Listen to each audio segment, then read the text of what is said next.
So Lee Sao is an interesting player is because he's known to be very steady, but in 4v4, he's actually kind of the X factor. He's the free-flowing player that goes for alternate win conditions, which might be very easy to hit when we have a Scuttle Puddle. Yeah, absolutely. But given there are some players that are very not comfortable with rerolling, and they will be forced to reroll this patch because of the nature of it, and Fast 8 not being as good as the rerolls. And players might struggle to adapt. They might not see the reroll line when there is offered one, because they are tunneled to their comfort zone. And I think that could backfire on the MOUZ back, because again, they absolutely love playing Fast 8. Solo is a known Fast 8 player, like 1-2 comps enjoyer, like doing the roll down between one or the other. Jungler loves to cook. Whatever he hits on Fast 8 roll down, he'll play.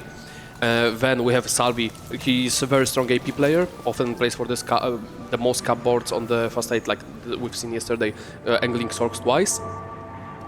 And then we have Lesher. Lesher is small around a good player, can play everything, more leans towards more rerolls, so he definitely is comfortable there. But we'll see if the rest of the team can adapt to that. And I wonder if there are AP reroll lines available in the meta. Like, usually when you have an AP start, a big problem is you're kind of forced into the Sorks or forced into the Prodigy line. If you want to play a reroll, is there an AP line that's available? Absolutely. Slam Devcap, slam Archangel on that Mundo, and he's very happy. That's an AP line? Are you serious? Yeah. Okay, Alan is just much higher much higher elo than I am, so sometimes when he's joking, I can't really tell. Okay, but maybe Cap Mundo is something we can. I mean, it's a really good third item. Like Devcap, not so much, but Archangel is really solid if you have the other scaling stuff, like just some resist and healing, and then you can outscale pretty much a lot. We have Scuttle Puddle, so here reroll lines are good. But like if you play freeway contested, it might be rough. So we're probably gonna see a bit more Fast 8, less reroll. I would expect one Mundo each. Oh, heavy is the crown. Space Camp is... I've played this a couple times. I feel like it's one of the best augments, especially if you have a lot of gold in this encounter, as you do. He's rolled 2 and 3. The problem is the comp doesn't struggle hitting the 1-2 costs, the crew. They struggle hitting 6. And Augment absolutely does not help you with that. Okay. It helps you hitting the Shen, which is usually like, but he just comes naturally. Whenever I played crew, it's just not a problem. But we see this is the premium argument you want to pick for reroll. Treasure Hunt. Ooh, I see it. Yeah. And that's gonna be the pick-off. Definitely one of the more overtuned arguments, as much as solo leveling. And we see what we gonna see from solo. We see already Mundo on the bench, but usually you want to, like, the Mundo boards are not gonna be the highest cap. They're gonna can contest for top 3, top 2 sometimes from the proper spot. But if you want to go for highest cap, it's gonna be GP. Absolutely, and taking a look at Solo Gosang's items here, he does have the potential for the Gwinsu's Rage Blade going into it. So, Treasure Hunt on Treasure Hunt action. Very interesting to see this one. Both of them, I think they cancel each other out, because you kind of expect the Treasure Hunt players to go top 4. Yeah, and leaves one having already slammed Shojin. So, what would you think that the Kaisa Mundo? Yeah, I think Kaisa is the most common one that we've actually seen. That can utilize Shojin. Yeah, with Shojin coming into it. But it's also a very much EMEA-focused composition. We haven't seen the CN teams actually play it yet. So. I believe it's better than Jin. Even though stats don't confirm that from the day one, it does what Jin struggles with. Even with the artistic KO, he does struggle against wide boards. Yeah. Where Kaisa has a bit wider spread of the missiles, and when she gets enough scaling, she can actually do well. But often you play either one you hit, and depends on the items. Both really like crit, both like one going so you can play either one. Ningli has found himself in a very good spot. 2 GPs to start off, and also just taking care of his bow problem, potentially. So we know who the GP player is already here. Staked his claim very well. We've seen the GP having a pretty much low play rate given the day one, having 3.28 average. I was talking yesterday about it, that I believe the GP will be underplayed, and the stats confirm that. Like 3.28, it should be pretty much higher to balance out the average. I was interested in asking you, how many GP players do you think ideally there should be in the lobby? Depends on the portal. On this one a bit less, but on the low econ portal where this gold from the GP is more meaningful and like it can punish weaker boards, it should be 4 per lobby. It should be 3 to 4 per lobby. 3 to 4 per lobby, 2 per team. Given how strong it is, it's just a matter of the components. If the players can find the right components for their GP. But we've seen last game from Volta, I believe he rolled incorrectly on 6 too deeply, even though it was scuttle, and he couldn't stabilize what makes the board really strong, which is for Mentor, upgrading all those abilities from the key units. And he ended up going 8th, which this board stabilizes on 7 heavily. What you usually do, you roll on 6 for GP2 and for some other upgrades, and then you go 7 and you reroll on 7. Rolling on 6 is strat where you want to get ahead of other GP player, want to take out those GP copies, but you have to have a really good spot for it, which was not the case for Volta. He should have been playing for 7th, trying to not suck his spot, and that's exactly not what happened. Yeah, I agree with you. I think like rolling on too deep on 3-1 has been a death trap for a lot of these players right here. But super interesting to see 4 GPs. This is Alan ZQ recommending more GPs to people. Very interesting to kind of look into that one. And we're going to be taking a look at some of these boards we haven't had a chance to necessarily spot. Shelty going to go for the Jin line. Salvi here is open to any reroll, but is going to most likely be one of those AP lines. Probably the BA Prodigies, most likely. Maybe it's a Raising Chaos Syndra. Ooh, could be. Have we seen... I don't think we've seen Rising Chaos Syndra being taken There all was the way. one yesterday. I think it was, I believe it was between exactly MOUZ and Aegis. There was a Manazane Raising Chaos Syndra, which was pretty strong. It was like, it secured top 3 or top 4, I believe. That sounds very spicy. Can't And wait to as you see, you don't need specific items for the GP. Just throw what you have. You get a Rage Blade, you get some Striker's Fight. You can distribute those items later among the tank, among the Yasuo, but just slam what you have, whatever you have, and play GP for tempo. Push that 6, roll for GP2, push 7, roll for the rest of the Mentor board. You don't need Rise 2, so you just need 1 4 cost, which is not too bad.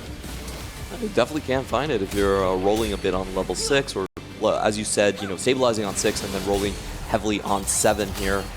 Let's see if Ningli can keep his streak. Currently already leveled to 5, is going to face up against Wet Jungler. Take that one quite handedly. Same thing for Li Duchuan on the left as well. So both 100 HP players now on Falcons, getting a bit of tempo lead here. Yeah, so we see the jungler on the patient study. We're gonna see probably a Battle Academia kind of board, given that a stronger AP line right now is the 5 Prodigy, 5 Battle Academia, not the Sork line. Sork line struggle too much against a singular tank such as Mundo, and against the Mentor it's just too slow, and the Kobuko is just too tanky. So the problem is it doesn't have the snowball effect. The Sorks scale off more units, so they are really good into fast 8 boards, but they are not that good into the reroll lines. So you're looking more towards the Battle Academia, which has the scaling, and Leona is a lot tankier there, given the sucking potential from the armor and the resist from the GP as well, from the other tanks, and she can actually cast 2 or 3 times with the proper items against the rerolls. Yeah, the true damage there being given on the Yuumi is like a pretty big factor in that one. And it's really interesting to hear all of your thoughts on the meta reads, because we're not getting this 4v4 information anywhere else, really. Taking a look back at the game boards here, we do have both. Okay, Li Tutuan did lose his streak, so Ningling is going to be the only one ahead. And Ningli is also playing the GP line, so this looks like a pretty strong start for him. Yeah, GP on the Scuttle 5 streak, this is such a good spot. And you want the GP player in your team to have an extended streak, because they can snowball that streak even farther, because they are B-rolling on 6.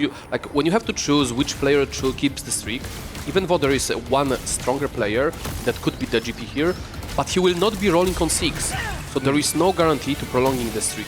It's most likely gonna be losing it at 3-1 or 3-2. You want the player that will be rolling on 6 to keep the streak, so it can be extended to 10 streak instead of just being 6-5 potentially. And he does have the extra gold to start rolling on 3-2 here. Let's see if he gets a GP2. Wow! God. 2 rolls! That's all it takes. Okay. Let's see if he rolls any deeper here. He already found Udyr, so he doesn't need to buy Kaisa. He can just make the econ of it. He might decide to play 4 duelists for now. But holds the Mentor line, but we'll see probably go to 7. Depends how contested he is, but like this is the premium spot to just push 7 on 3-5 and slow roll from there. Try to find the roll deeply to for the rise because it's Scuttle, he'll get the Regius. You don't have to worry about the econ, you just want to keep the HP, you want to keep the streak and focus on that. Yeah, it doesn't look like there's boards out there that can take on Ningli as of now. Lee Tuotuan here is going to finalize his board direction. It's going to be the crew. So far, not a lot of copies, to be honest. Only one copy of this Sivir. So, what do you think about this spot here? He didn't roll too deep. It's already Ziggs 2. The Ziggs 2 costs solid bunch of money. It's 5 Malphites. It's 4 Sivirs, I think, or 1, and Ziggs 2. I think this is pretty good. He just wants to slow roll on 5. Oh, okay. So Sivir might be a little bit late, but as we were talking about, Ziggs is actually kind of the gatekeeper for this composition. And meantime, Sologa-san also getting a 4-win streak. We're gonna see, probably you want to focus more on the combat power. Lithius is interesting with the crew, can get this initial cast, but we'll go for the combat upgrade on the last Augment. So since we just seen power up, we know the last Augment cannot be prismatic by the default. And the gold plus silver cannot be a last silver, I believe. So it's guaranteed to be a gold Augment now. Are we looking forward to anything that's particularly strong for gold augments on 4-2? Prismatic, because it's gonna be upgraded from the power up, invested. If you are missing, if you are not hitting with the crew and with the treasure hunt, the invested is so powerful. Wow. Well, I'm just getting you to write the script because I know you're so good with this. I'm just like, every he might not need it. Like, he might just hit without it. Treasure hunt provides often the small Nico. Yeah, we just saw that last game as well with Crazy moving. He gets the 2 extra small Nikos with the crew and just kind of snowballs from there. We have the GP contest from Losher here. As Alan was saying, you know, every team really needs to focus on that one, and he's hit the early rise on level 6. Still not going to be able to break this streak. You cannot have one team, the uncontested GP. Like, even though the player has a premium spot as an English here, you cannot let him have it for free. You need to make him roll harder, roll deeper for it. You cannot hit him ahead of the tempo. So like contesting is required.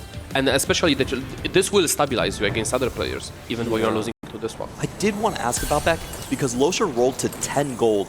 Yes. Only getting 4 GP copies. Do you think, you know, in retrospect, was that if you knew the results, would that be a good roll down? Or yes, but I hope he just doesn't roll farther now. He now that he has 4 mentor, I hope he just goes to 7 and on 4-1, and he'll continue rolling on Ven and probably never go to 8 anymore. Okay, so but like going to 8 is extremely important. But now that he has Rise, again, you need that mech. Like, mech rescales nicely the HP, gives you the time. So like you have to sacrifice something when you're playing the 4 mentor, and the mech just needs to find the Jarvan, and the strategy is buff. The 2 strategies has a really good breakpoint, and like getting 3-4 is not as important as getting just 2 online. It looks like Sologa-san is most likely going to be contesting Shelty here with the treasure hunt. On the other hand, Shelty does have 4 duplicators, both of his augments being duplicators. He doesn't need any combat augments, just wants to race with Sologa-san. Yeah, but we see that the GP got ahead of the himself and will fall down to Nar, and will result into just Mundo being able to tank it through, especially with the final surrender, making Mundo pretty potent even as a DPS, upgrading his damage. Yeah, that's going to be a big blow here to Falcons, losing their main win streaker. There is going to be a pan here. I'm not sure if there are any compositions that particularly want that. Looks like Salvi is considering it. He could make it into a Prodigy. We know that Salvi is playing Prodigy Battle Academia based on the items, so a pan is he has Pandorite, he can convert it to the spot, so it can be either Prodigy or Battle Academia based on his choice. I believe Battle Academia is just better because you want to throw it on the Cassandra. It's so powerful, all the HP and the damage jump, all the stats he can utilize from it. But again, depends on your items and depends on your hits. It's going to be the second cash out for Salvi here. Let's see, does he have enough juice here to stabilize? Already on a very big loss streak, down to about 50 HP. He's still pretty healthy, given that he's on 7 loss streak. He goes to 7. I believe he'll just greed until 8 and he'll roll down on 8. I don't think this board requires rolling. Plenty of upgrades on the backlane. This board kills at least 4 to 5 units per fight with the free item Syndra. and it's been Killer Instinct, so she gets the extra mana regen, she gets to target the proper units to kill them. Pretty strong. Not as strong as Lud and Ahri Killer Instinct, but still. It's good enough, it's good enough. It can get the job done by just making you take less damage as you continue to power through. He's going to face up against his teammate Wet Jungler here. This was also one of the boards we were kind of guessing where it would end up with the early Shojin Slam here. Keepers just seems like always good. I think Jungler goes Karma here, 100%. Yeah.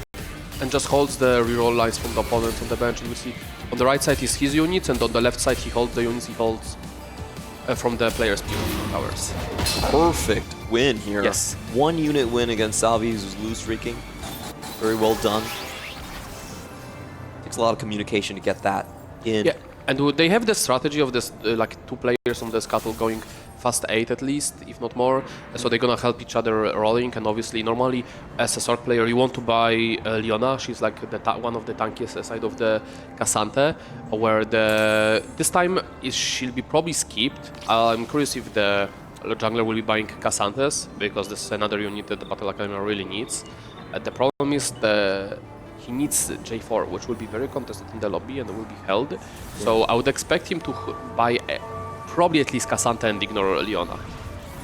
No, I could see that. Just to keep the tempo up, and Cassante it's been more available as a frontliner for a lot of these compositions coming in here. Let's take a look at Losher's GP count. He has 4 so far, and found a decent artifact. One of Kobuko already. Oh yeah, true. So once he gets a bit better item for the GP this team, he will go towards the Kobuko more selected. And the Kobuko is quite a menace at that 3-star with the free items. Like, he can do actually more damage than GP in some of the fights. You'll be surprised. Yeah, he's incredibly tanky. He's so hard to tank out. And Kobuko is kind of like the 2 of us right here in terms of like the bulkiness coming onto the board. There is one board we haven't seen much about. That is Lisa, who is also at 52 HP. We're talking about for Falcons, this is kind of their X Factor, their ace player. Wonder where he is going to end up here. Before we jump into him, we're taking a peek at the Ninglis board. Went level 7 as we talked about, and there are slow rolls on 7 because again, Lesher roll too deep. There was no point trying to contest on 6. You cannot get many upgrades, and hitting this 4 mentor and this precise board, getting all those precise 7 units online is extremely pivotal for the board strength. And we see that he's at 91 HP, lost only once, so he's doing his job. Yeah, very nicely played here. Only lost his Sologa song once. And we will be continuing to keep track of mainly the Jarvans and the GPs. Those seems like the most contested unit. There's also 2 gym players on the board, 1 on each team. So we're going to have the GP roll down right now. We see that Lesher decided to go for the GP deep roll down. He found already Kobuko. He didn't find Jarvan, and he's trying to finish off the GP, which is still 2 off. Chooses not to buy the Udyr. Chooses not to go for Udyr 3, and there we go, the GP. So this is the difference when you opt for a level 6 roll down, that this is open to you if the other player decides to go push 7 and he lacks extra copies. And Ningli playing defense on the Yumi on 7, which is a very correct play against the fast 8 boards that Salvi and Jungler are playing. Yeah, Salvi gonna go for that line. On the other hand, Wet Jungler already found his Karma here. It's a Karma 2, in fact, so very good on the roll down. Let's see if he's able to survive against Ningli's onslaught. Ningli's big mech already into the back line, but it's not enough. I mean, this is like 2-item GP, and there's a Bramble plus Gargoyle Swain. You are not getting through this with this kind of GP. So Ninglis will be falling a bit behind right here. Oh, that could change things. 2 premium arguments. Portable Forge and the Bronze for Life. Which one do you go for? Well, looks like he rolled away with the 2 of them. So it has to be the Bronze coming in here. Yeah, given that he has already itemized Kobuko, it would be a waste to go for the Forge. But Forge could have a high roll potential here. Yeah, a lot of that range extension coming in. Lishal goes for the contested Sorcs to not allow Jungler just have the line for free for himself, while Lituts1 trying to finish that 3-star Ziggs on the 6, which is the most efficient way to roll. You hit your one of the crews on level 4 or 5, and then you push 6 and you start slow rolling on 6. You pretty much never press level up button until you have all your crew. It's upgraded. Every time you just re-roll, you get a free point of experience. It essentially means you only spend 1 gold coming in here. And because we are Scuttle Puddle, all these boards on 4-2 are looking very complete. But just like you said, Salvi is going to be picking up the Cassante here for the front line. Already found the Yuumi too, despite the denies. And yeah, he's just, the Battle Academy is so strong, especially into the Sorgs. When you have Cassante front lane, the Sorgs do not get the chain explosions because Cassante just doesn't die. He just goes all out and he goes out for the blood. Cassante is just such a crazy unit, denying the extra burst right here. And it does look like Falcons might be in trouble here. Lee Sao not being able to stabilize, playing contested, down to 24 HP. Okay, so like we have I think the good picture of what's happening in the lobby now. Salvi hit, we didn't see the solo board for a while. Jungler hit, Lesher hit. So I think the Falcon spot looks pretty bad here. Even Volishao also has a pretty solid board with the Karma too. I think he's not stabilizing, and solo being grieved by the every role player. We've seen 5 genes held by the crew player, and we've seen also a bunch of genes on the other benches from the Falcon. Yeah, those look very precarious here as MOUZ expected to win most of their matchups against their opponents right here. Take a look at Ningli. He's still sitting on just 5 copies of the GP, but the GP found the backline. I think this is a big mistake from Solo, not putting Luchador emblem on Jin. This is his base item essentially. Even if you look at the stats, you want that extra protection like Eon, Luchador emblem, something to protect it, because the problem is Mundo procs sometimes and he's left alone. And if the Mundo is left alone and Jin is left alone and you don't put another unit next to there, Jin will be still alive and the Mundo will be only targeted. So I think this is big oversight from Solo, not properly itemizing the units here. Getting the wraparound, a much needed win coming in just to find that extra GPs. Take a look at everyone's board here. Li Tuchuan did go for the Call to Chaos. Very interesting to see what he finds in the end there. He hit everything and he was a bit far from hitting, so I think we could estimate it was gold rerolls most likely. Yeah. I think, is this Dankor on Ziggs? Yep, Dankor Ziggs. Could. Is there artifacts from cash out from the Call to Chaos this set? I think it's from Treasure. He also oh yeah, he got the artifact from Treasure, yeah, that's right. This is just such a broken augment. Every time I see the cash outs, I'm like, how is that gold? Yeah, every time I pick Treasure Hunt and I play Crew, it's just free first. I don't know. Like even from most egregious low roll spots where you like end up with 5 Maya Falls and stage 3, like you still find a win like after hitting on stage 4.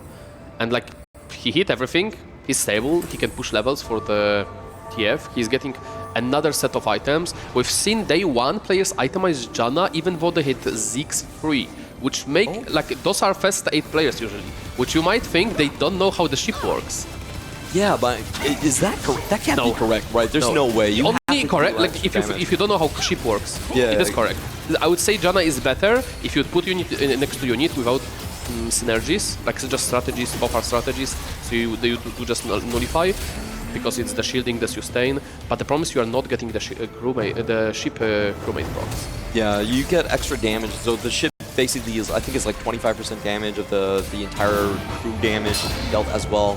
Basically another amplifier. A couple big losses coming here. Again, we had Li Tuchuan losing 1 to Li Sao. I don't think that was an intentional loss, because front line just got blown up there, so still not stable. Now taking a look at Wet Jungler's board. Does have the Jarvan 2 for a steady front line. Items still on the Swain. We have the Spirit Link, which is better synergizes with the Swain, given that he gets himself max HP and Keepers to get that initial cast. So like you could question that like itemizing Jarvan would be better here, but in this precise case, I think it's better to have items on the Swain. Yeah, especially with round 2, I'm just not re-rolling that. I was like, nah, I'll keep it there. We're good to go. Lee Sao now, he's on his last legs, 13 HP on stage 4. Look how much tanks. Ninglis went 8. Decided that like he's no longer efficient for rolling because how many units did Lesher take out on his level 6 roll down, and he's just playing for tempo. He's trying with the Bronze for Life to just give some HP to teammates, stabilize, not lose himself too much, but starts falling off to all the fast 8 boards that he. Looks like Fast8 doing a lot better than we expected here, and Li Tuchuan, I expected him to be the win-out player for Falcons, but also taking another loss. The main reason for the fast 8 comps doing better because it's scuttle, more resources, you build up early better econ throughout the games, you have more items, so naturally they're gonna be better than the rerolls, unless the reroll hit. And if you're playing contested reroll, obviously it's gonna be doing worse if you're the one not hitting. Where normally, in the normal case, it's not the case, because fast 8 is not able to hit that amount of the items, plus resources to finish off the units. For sure, this is not your normal 4v4 experience. This is the juiced up version of this one. Salvi going on a 5-win streak after hitting everything early on. Oh my! And the denial coming in. We know that Lisals is on his last legs. He was already trying to use a body copy to get a Gwen 2 onto his board, and now that's going to be even more difficult. The Gwen 1, sorry. So now, even though we know jungler wants Gwen, it's more important to send other Sorc player from the opponent's team 8th than to not deny your teammate. Like, you have to deny the outs from the Liswao here. Yep, Lisao, he was missing that one Gwen, but it goes on to the other team, and now he's facing the GP3. He could be the first victim in this game. Already on stage 5, if he loses by 3 units, that is it, and the GP looks incredibly healthy. Oh, that stretching arm is online. He's shooting. Oh, the last disc. Oh, the disc through. with the mech. Holy, that was so close. And he holds. That last cast before the Karma getting shot, the Lucian tanked the shot for her. He was just in range there for the GP shot. Might be Li Tuchuan that's the one in trouble. Treasure Hunt going 7th or 8th is pretty unacceptable in most scenarios. Let's see if he can find the TF. That would be a big stabilization point. That's a very good pickup, but a bit too late. You want that Braum to save you early HP. 4 loss streak on hitting so much is unusual, I would say. He did find his Radiant item at 5-1 from the Malphite. Yeah, I'm kind of surprised how poorly this crew board is doing. You know, he did pivot into it rather late. The items on Ziggs are very inefficient. Like, you want attack speed items. Like, this is just... He's not a caster, he's like an attack caster. Like, he wants to attack. Does bonus magic damage on every single auto attack. And damn it, unstoppable! Closure with the positioning diff right there. Goes right onto the back line. Goodbye, lights out for Li Tuchuan. Okay, but like, okay, look at the Lesher positioning. He positions Kobuko, so he goes through the Malphite. The Kobuko blocks off the pathing to the Malphite from the GP, so GP can just go straight to the Ziggs and shoot him with the shotgun to the knee. Oh, wow. It wasn't just to the knee. I think it was straight to the face right there. Li Tuchuan going 8th place. Li Sao just hanging on by a thread. It looks like MOUZ is heavily favored so far in this game. Wow. I mean, honestly, Lesher there with the positioning just clutched it up. Really, really solid play. MVP for MOUZ so far. Also the best AVP on the team so far in the tournament coming in.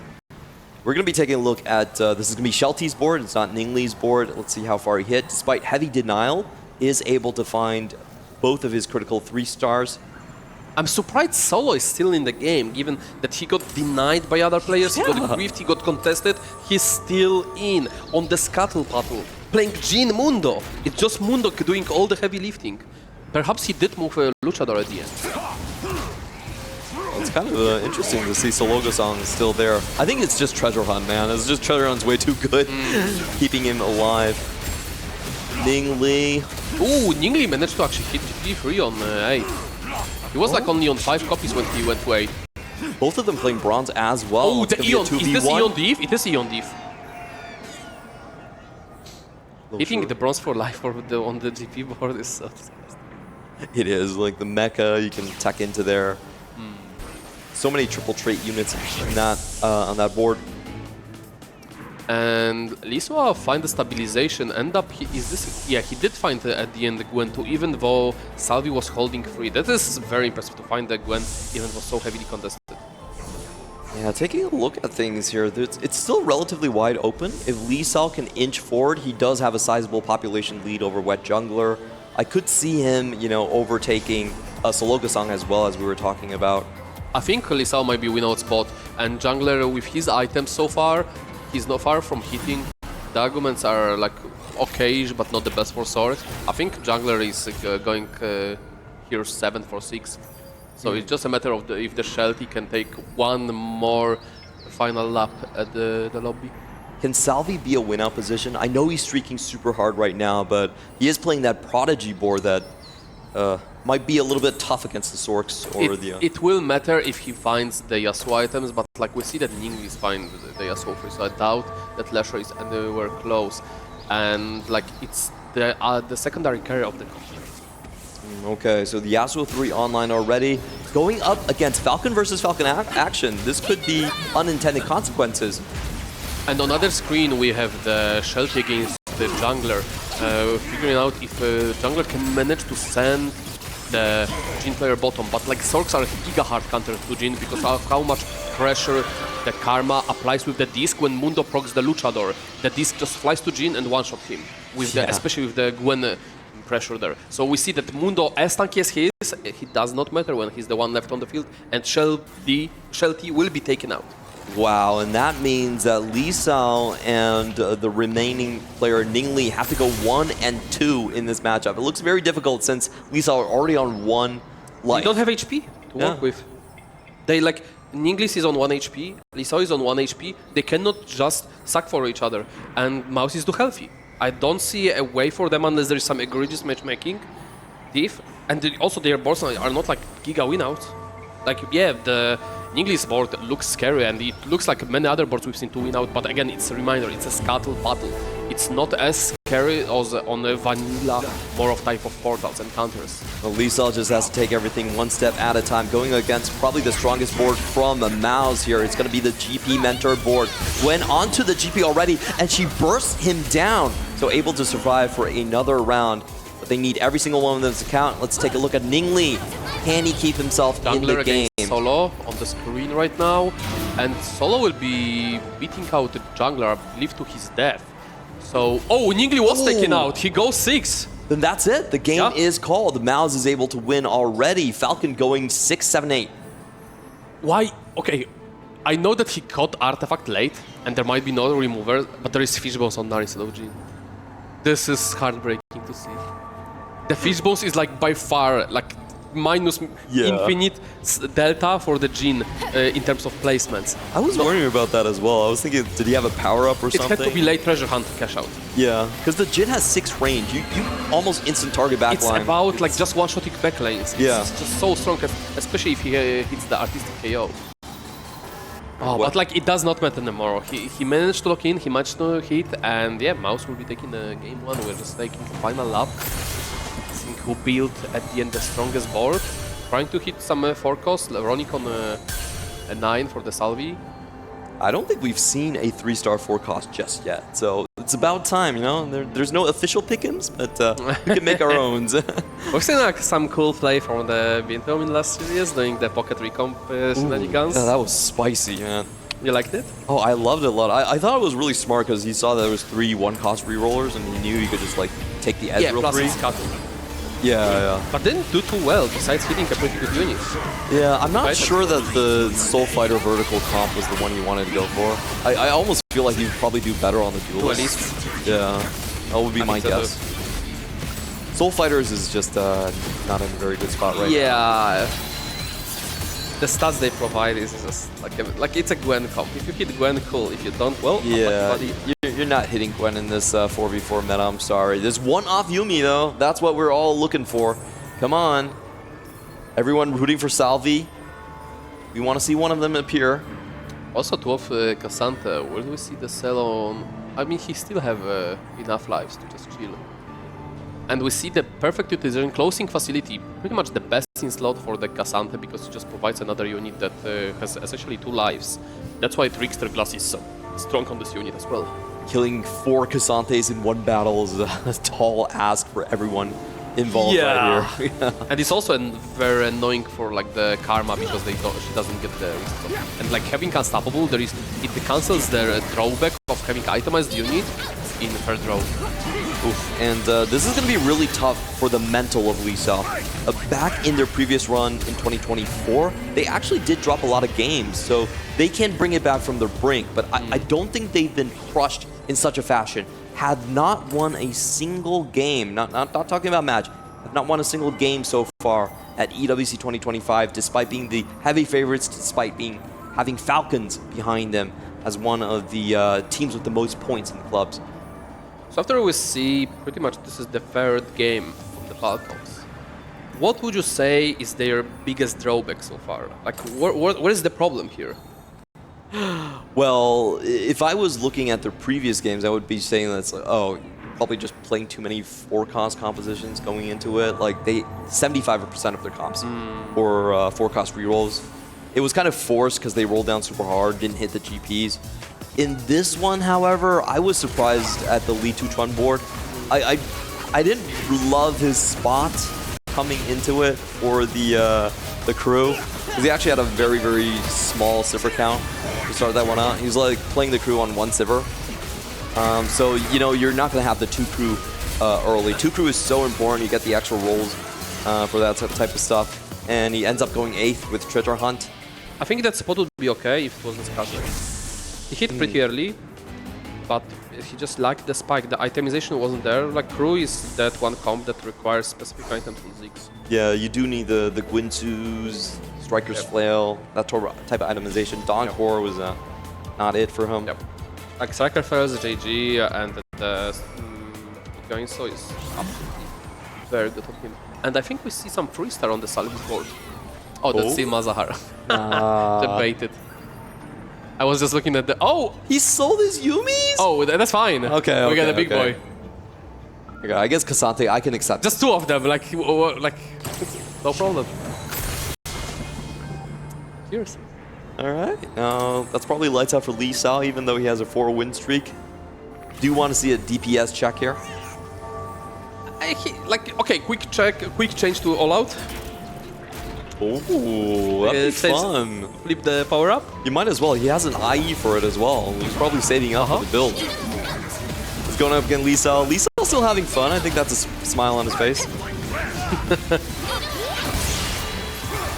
I think the players are already thinking and talking about the next game and like what went wrong this game, what we have to improve, what's the angle to improve slightly for the next game. And we see just 2 MOUZ plays left over for the last battle to take it down and prep for the next game. Yeah, for Falcons, I was, you know, I talked about Lee Tu-Chun. I was surprised that he was going to go 8th in that spot. For Shelty as well, because he was going pretty far. He had 4 Nikos and still wasn't able to stabilize with the Jin composition. Goes out in 7th. I think both of those two were pretty surprised. Contested the Jin, and one of them went 4th. You see how big diff is Treasure Hunt. Yeah. For those type of spots. So like, even though you contest, even though you hit before them, it doesn't matter because you just get like Augment check at the end of the day. He got the, I believe he got the pan and also just the 2 artifacts. So Sologasang able to sneak out a 4th despite that. So would you say that Ninglis actually took the incorrect approach here and didn't roll aggressively, let Lesher hit on 6 instead of...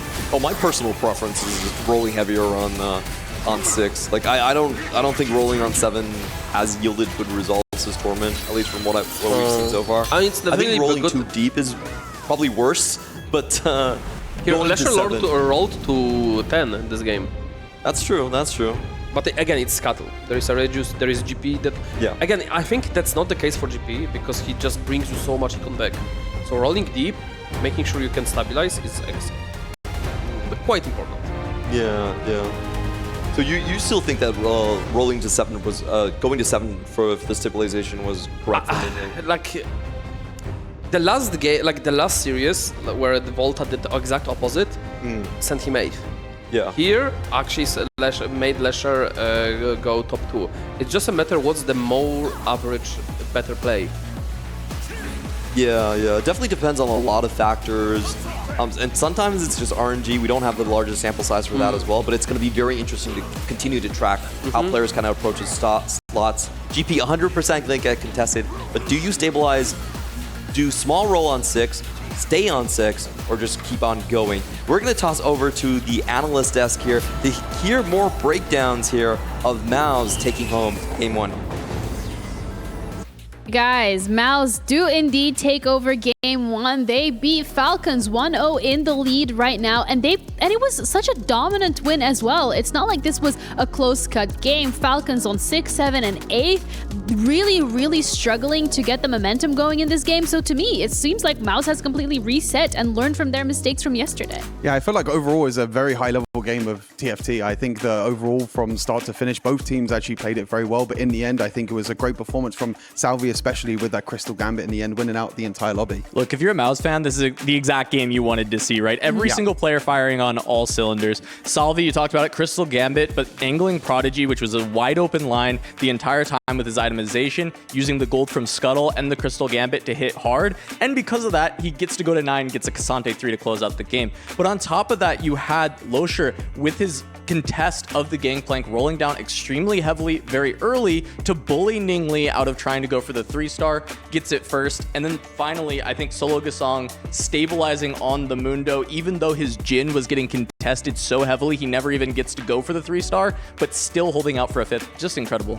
Yeah, incredible performance overall from MOUZ, but for me then, Stuart, it's about Falcons here as well, and the fact that they are really looking to be struggling with the game in general, because yesterday it wasn't very close cut when we were looking at their game. Today against MOUZ is a very dominant win. What's going wrong here? Is it the meta read? Is it the teamwork? Is it the adaptability? Is it all of the above? I think overall, we had a very early indication overall in the early stages of this game, you know, with 2 treasure hunts, with 2 patient studies. I think Falcons had the right direction. We can also shout out Shelty as well, who went for the double lesser duplicators, tried to contest the Mundo Jin line for Solo Kazan. In the end, it didn't actually work out. I think if he uses the maybe lesser champion duplicators on maybe an uncontested line, maybe something like the Kaiser instead, hit the Dr. Mundo early on, but contesting that Jin, Solo Kazan getting more power though with Treasure Hunt allowed him to outposition Shelty in the end. Yeah, I mean, I think that was the big thing. We saw the difference of the treasure hunts. This has been an augment that, I mean, you heard Clement saying it. A lot of times you just kind of expect when it gets clicked, that's going to be a top 4. Yeah. And yet for the Falcons, going treasure hunt into crew on the Scuttle Puddle, the itemization on Ziggs, maybe not the best because it's just generating mana when it wants to be kind of this attack caster. And from there, you end up with an 8th playing with the treasure hunt. And I think that is really kind of unacceptable from the Falcons to have that happen. They really need the player who gets the treasure hunt to actually be able to convert. Yeah, and I think as well when we're looking at MOUZ in general, we already touched upon it a little bit, it's that they've learned from their mistakes. And then to me, and maybe, as you said, a little bit lucky as well, but to me it means that this is what I want to see replicated in the next game. If I'm a MOUZ fan, and I'm very happy right now, I want to see this exact same performance once again in Game 2.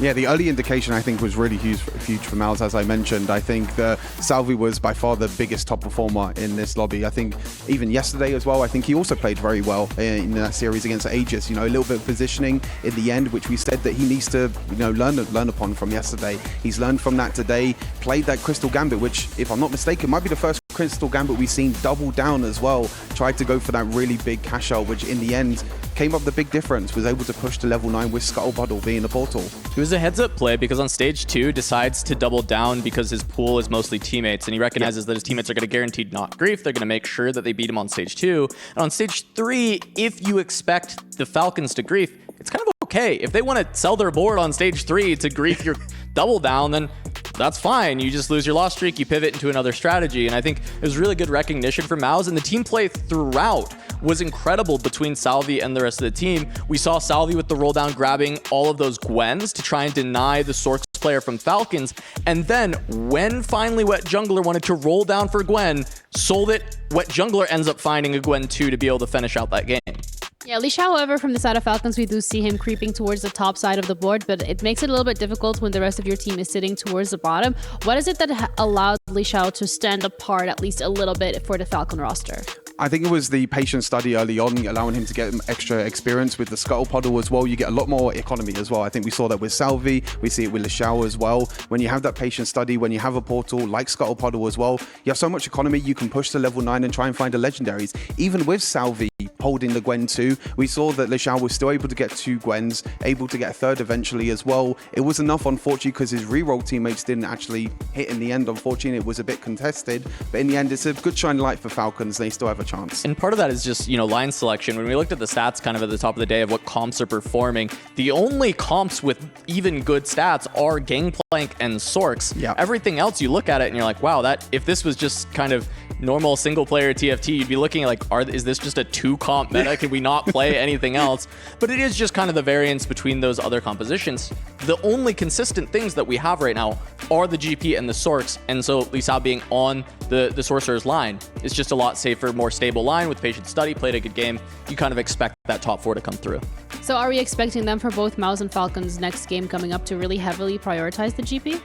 I expect it. I think it for sure. For the rest of the tournament? Rest of the I'm probably yes. rest of the tournament. Yeah, unfortunately, it's like Syndra version 2 from last year. Well, and I think Alan is right. You know, you heard him in the game talking to Clement. How many GPs are there supposed to be in the lobby? And he said, well, depending, you know, Scuttle Puddle maybe 2, but a lot of the other portals, it's maybe supposed to be 4 Gangplanks in the lobby contesting each other to not let those 3-star come through and get that almost guaranteed, it seems, first that we've been seeing outside of extenuating circumstances like a Cassante 3 that Salvi was able to pick up.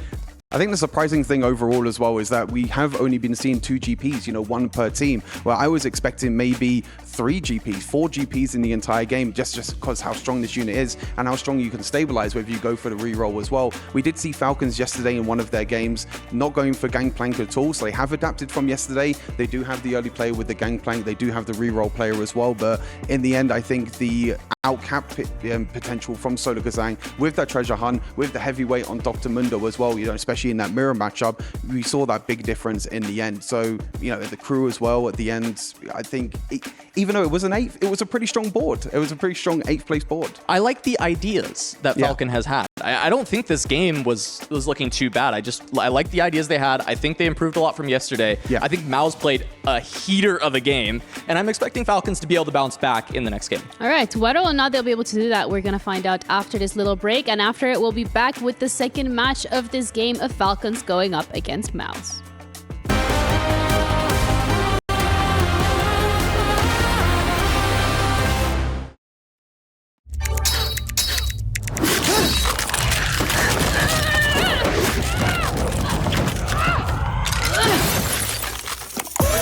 Reach your impossible. Lenovo Legion.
Welcome back, ladies and gentlemen. We're coming into the elimination match between Team Falcons and MOUZ. And currently, Team Falcons is staring into the abyss. No games won so far in the tournament. And now, if they drop one more game, they will be completely eliminated. A tournament favorite, a heavy regional representative coming in from CN might be meeting their end.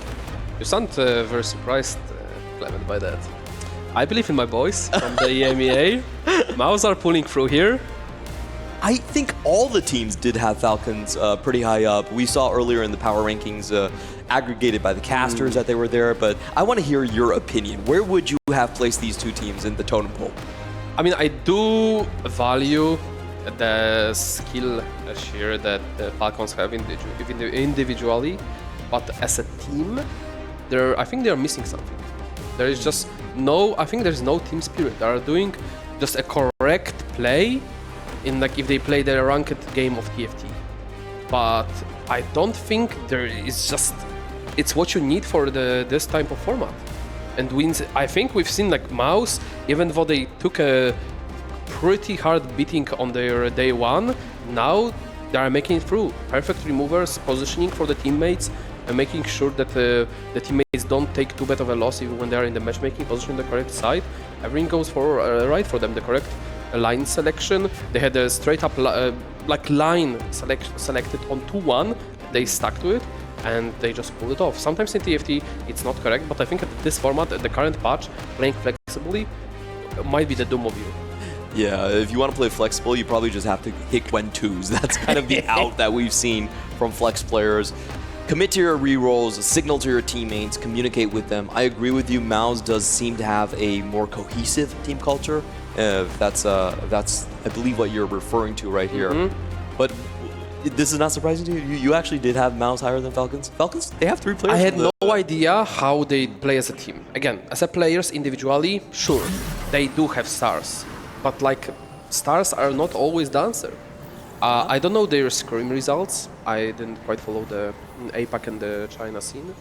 I don't know how much they scrim, but I do know how much the MOUZ practice. And I know they believe in each other, they are friends, and there will be no ego here.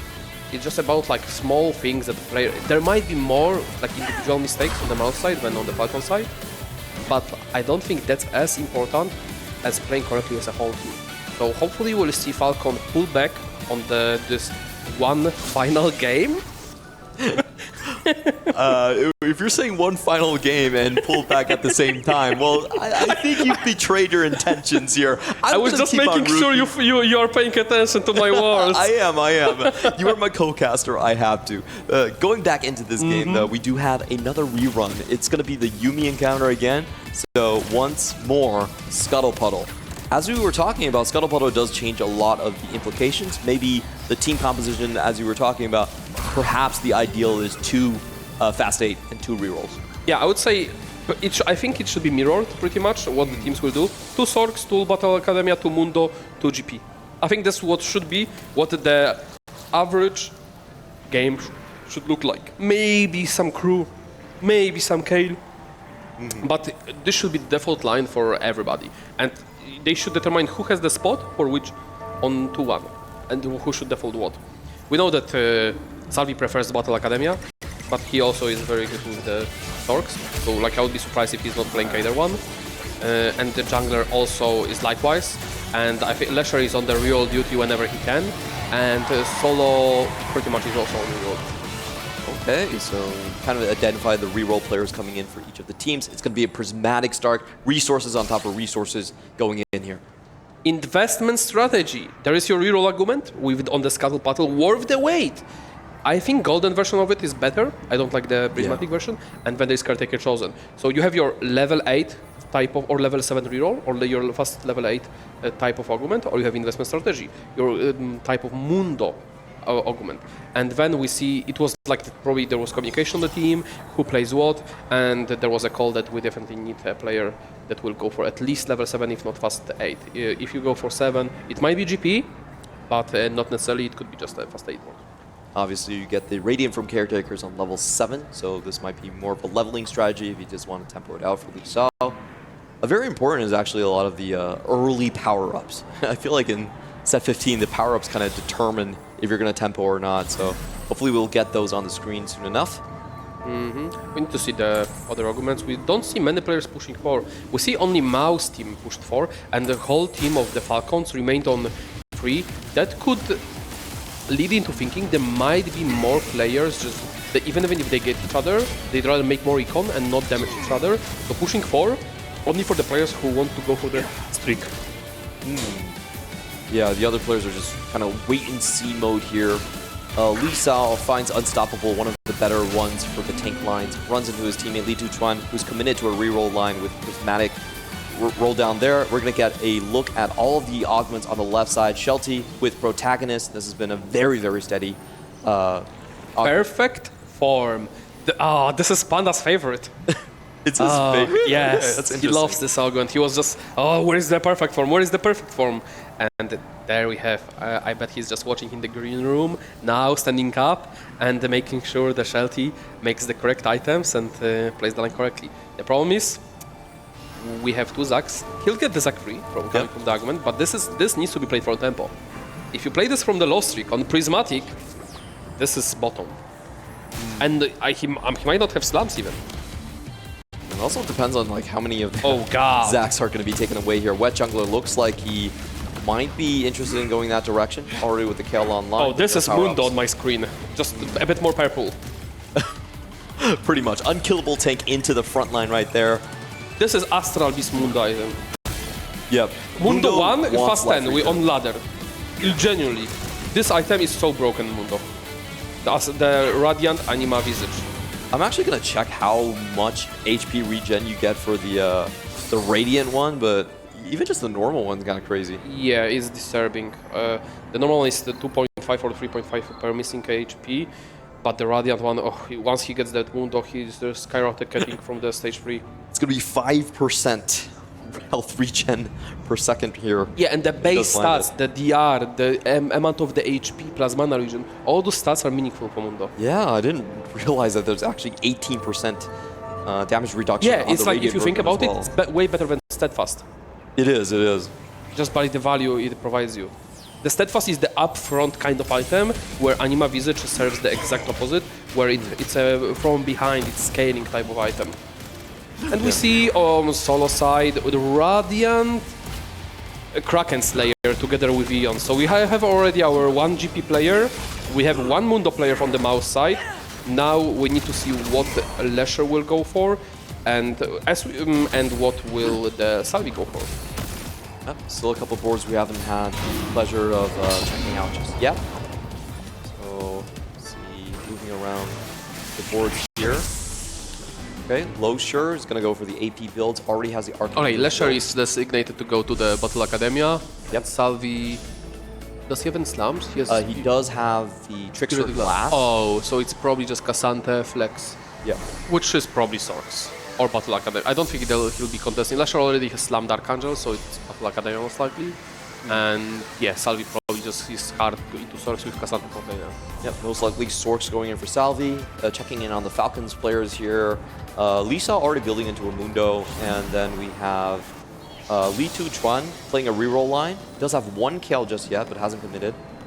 So pretty much as we covered before the game, is happening exactly that. 1 Mundo per team, 1 GP, 1 Battle Academy, 1 Sork. And then instead of there is, it could be for Lisao, it could be fast 9 Kale technically. Yeah, I'm prodded, like, Kel just loves the extra injection of gold. This would definitely be the encounter to do so. I don't think so it will be. I think he's just playing flex, whatever he hits the Lisao. We'll see on the side of the... Ninglis has... It's pretty much flex. We don't know what he'll go for. Very generic items. And then on the side of the... Lesher, just an itemizing for now. The Syndra, but will struggle against that Mundo. This is such a crazy unit on stage 2. He does have the Crystal Gambit in, so at least is Oh, going the to get a Rising Chaos payout. almost took down the board. From the There was Syndra. still a Gnar on the top left, so... It's another one, no items. He's like this just chill guy. Lisao, this board going full win streak stage 2 is a little bit disturbing for me. Really? I think I'm not surprised at all. It's Mundo 2. Oh, it's Mundo 1 with 2 items. With the Luchador. True. Unstoppable just doing a lot of work right there. Yup. Getting tons of CC into it. But solo should outscale this easily. Like this GP beats this. Like, and there is already Udyr on the board. There is Lucian as well. This board beats it. No question asked. Yeah, Also, I'm not surprised so many that this board is Yasuo. gonna Already go 2 into it. Yasuo, 2 Kobuko. Look how many natural units that solo find. And they will fight against each other. And I would be very surprised if GP is unable to win this out. Especially that Kobuko is in the right place for the tanking the backlane. And GP already find his way through to the backlane because of the Luchador proc. Yep, Mundo doesn't really like protecting his own, so he Yeah, goes forward he's very into the enemy selfish. comp. And with the Edge of Night as well, I think there was almost zero chance at least I was going to take this one down. So Logasong gets the win on the top side, while 2 lose streakers. Lichuswan actually got his loss streak broken as well. So not a very good stage 2 for Falcons. Oh, you hate to see that when you have 3 players loss streaking. It's not very good. English has mixed kind of streak, but probably wanted to go more towards the loss streak. And when Litus one having the one streak, and probably faced Shelty, the teammate here, so it's really bad news so far for the Falcons in terms of stage 2. Maybe they can recover on the next one. This is where they have to prove their mettle. A lot of these players were reigning champions of EWC 2024. Ningli was the coach of Wolves. We saw the MVP, and Shelty was the main communicator on that squad. So reforming under Falcons, if it doesn't work out, it would, even if it was a massive regression in terms of their standings, that has to feel bad. Yeah, essentially what should be like the dream team might as well not be. It might be the disaster. Like the team spirit, the team comps might not be there. And we see Zach with the 3 items, missing 2 more rounds for that Zach 3, just trying to go past 9. We have the itemization that can go, might as well go later towards the Kale, might go to the Malzahar, but will be pretty good for the Zach 3 for now. Should be able to get tempo once that is hit onto 3 stars.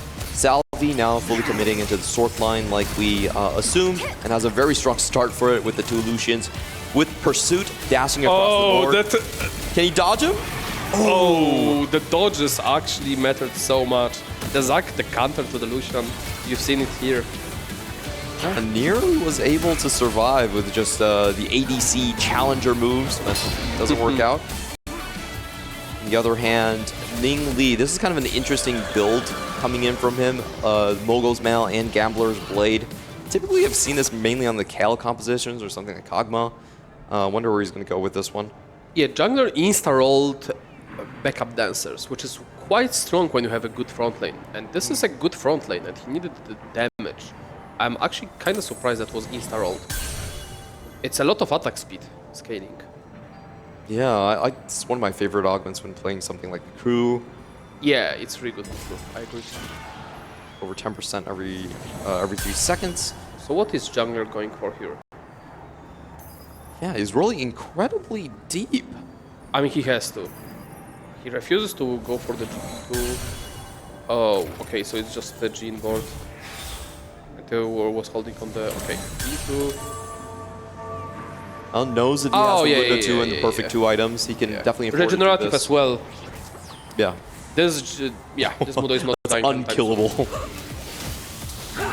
I wouldn't be surprised if this Mundo just follows the Zac as well later on. And now we do have Shelty, finally with the 3-star Zac, perfect form in line.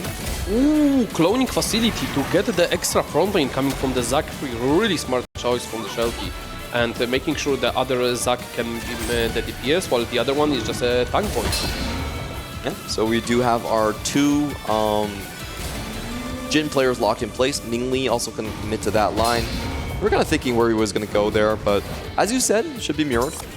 Litus1 going for the late game scaling Augment, which is a package. And like while being on the lost streak on the Scuttle, if this was his best choice, his spot might be really, really doomed. And we see only 20 gold, GP2, which is pretty good, but with those augments, it's tough. There is Kobuko free on the side though. Yeah, he is keeping abreast on the GP race, but as you said, the augment difference might be difficult to overcome.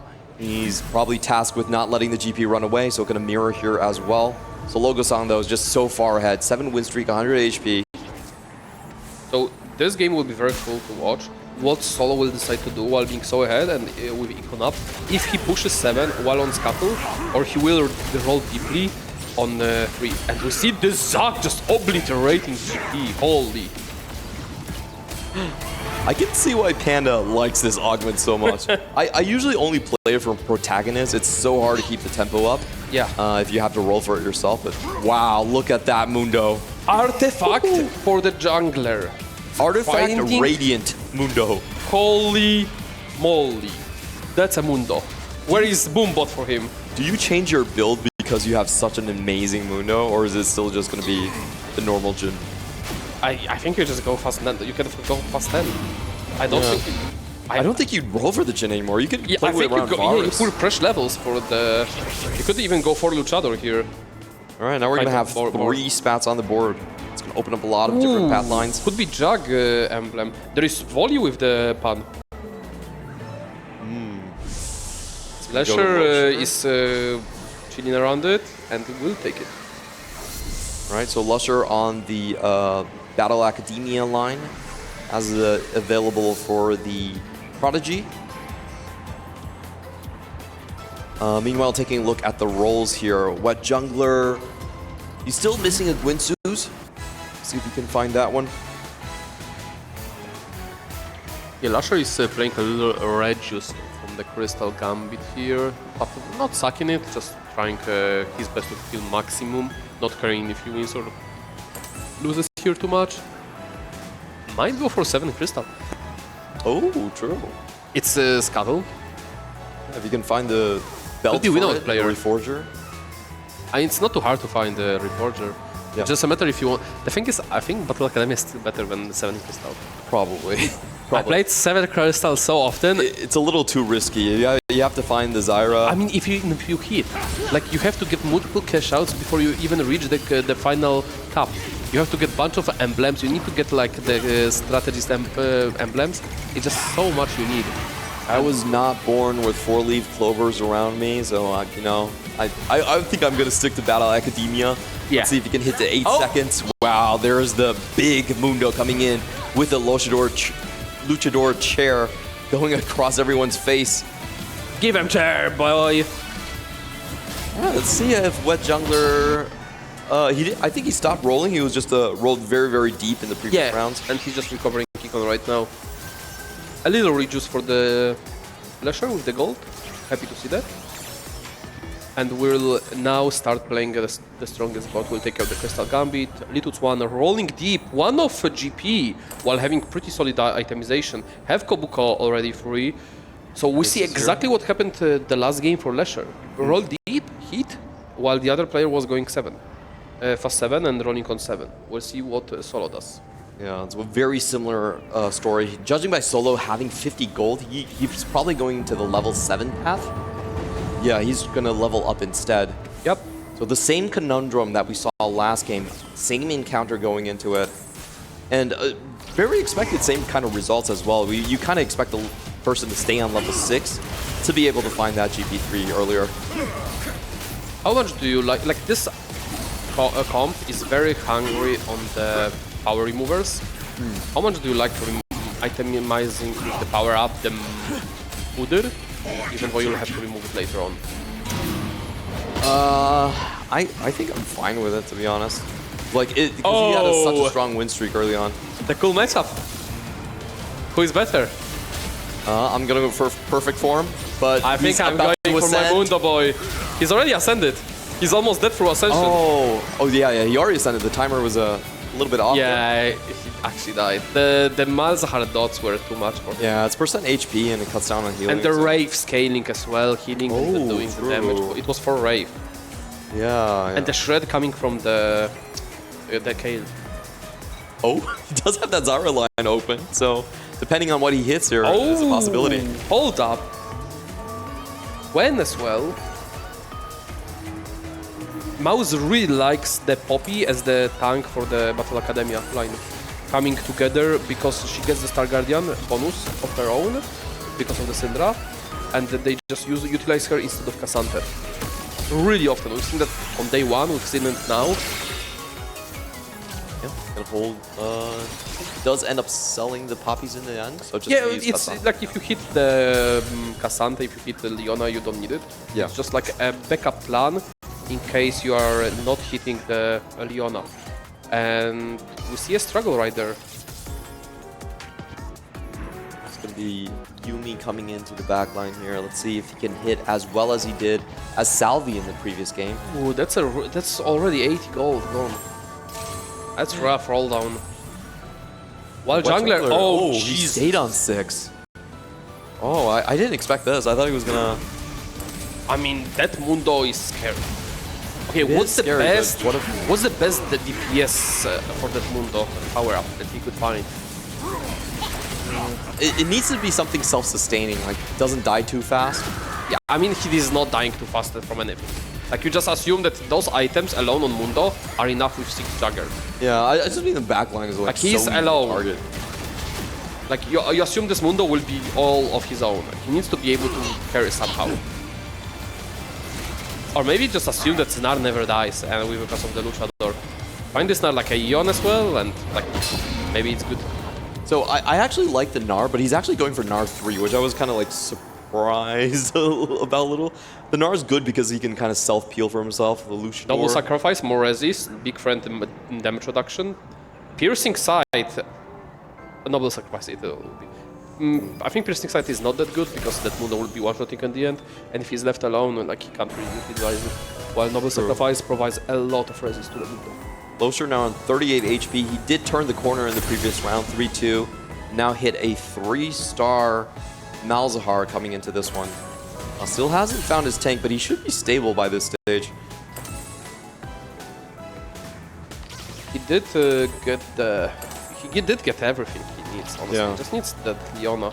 Rolled very deep. Picked up... Ooh, picked up just for the Malza free and extra gold.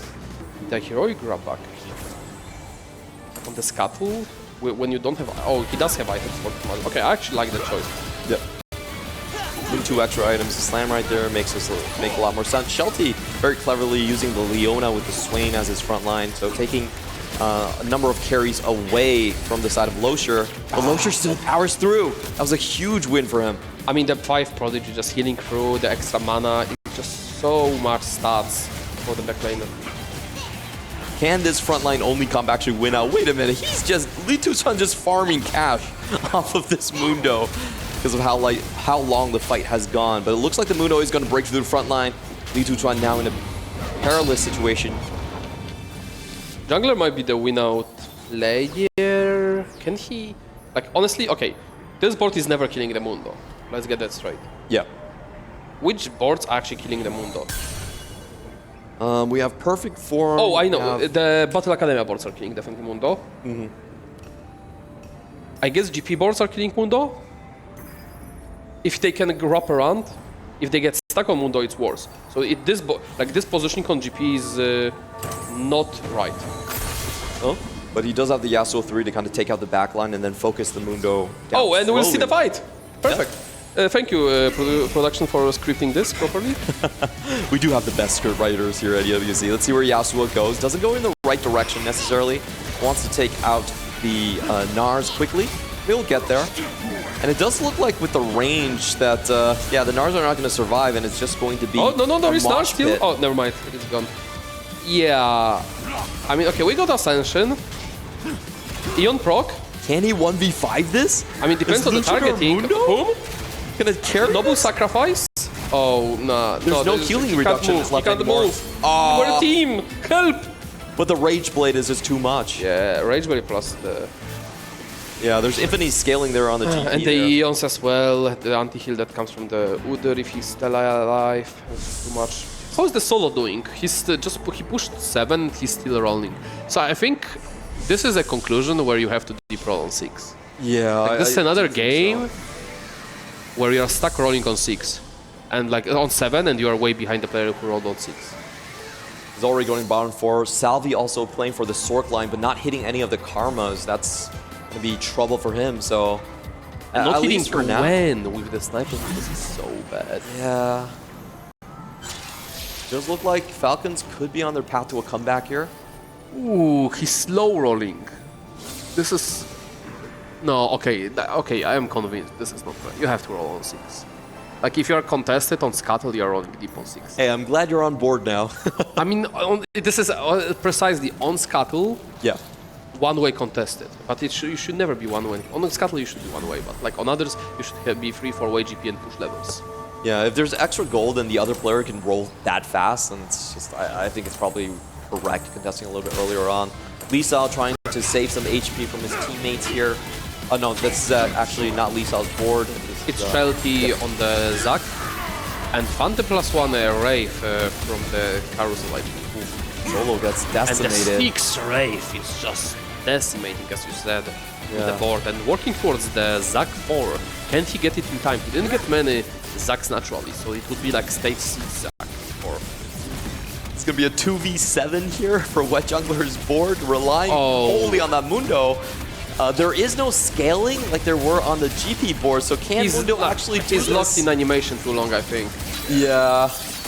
Just swing your chair or stop going through animation. Yeah, that's the problem. He does not have a teammates, and he doesn't have a power-up that... Like, I think he has to work towards like a better power-up. There are some power-ups that deal AoE damage based on HP, and I think that should be his choice here.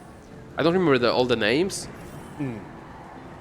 but I think Jungler should have considered those. Wow, Shelty, let's see what he hit with the duo here. Okay, so we're going to move... It was TF, Zyra, maybe, or the Varus. Like, he's fast 9. Yeah. Really good finds here, and once again is going to be use a remover. So not skimping on the remover economy, knows he wants to keep Ningli alive here. He finds Lesher, so he'll put like the old items. Full slam going into this one. Is there any way to position against perfect form to maybe Don't keep clump. your player slay? Don't clump. Don't clump, all right. Spread out all your front lane. Spread out like you're against artillery. Fighter was actually looking close, but like again, there is a 6 Wraith proc, which would just be able to finish off, and then we have Mundo ascending again. He does ascend every fight, but hey, there is no team again. What you do? Yeah. This is way too slow of a composition, but maybe he can one-shot the Karma and turn the fight back. There is a mage on Karma. I think the player does not know. Takes Does Lisa he know? out. The Karma mage.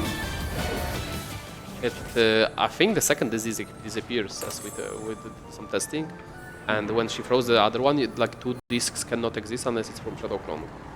Oh, I didn't realize that. So you Like can't you can look at the basically. damage. Like I'm still not sure, but I've never seen 2 discs spin at once. If she has too much mana, if she casts another one, the other one will disappear and do the full damage. I don't know why is there mage offered pen at her, because then it should not be the case at ever, or it's just some coding issue, or I might be just wrong. I asked Sloan about this specifically, and he said that you can have as many discs on the board as possible. But you know, like with all things in TFT, I might be just wrong. I'm like the testing might have gone poorly, so I might be just wrong on that.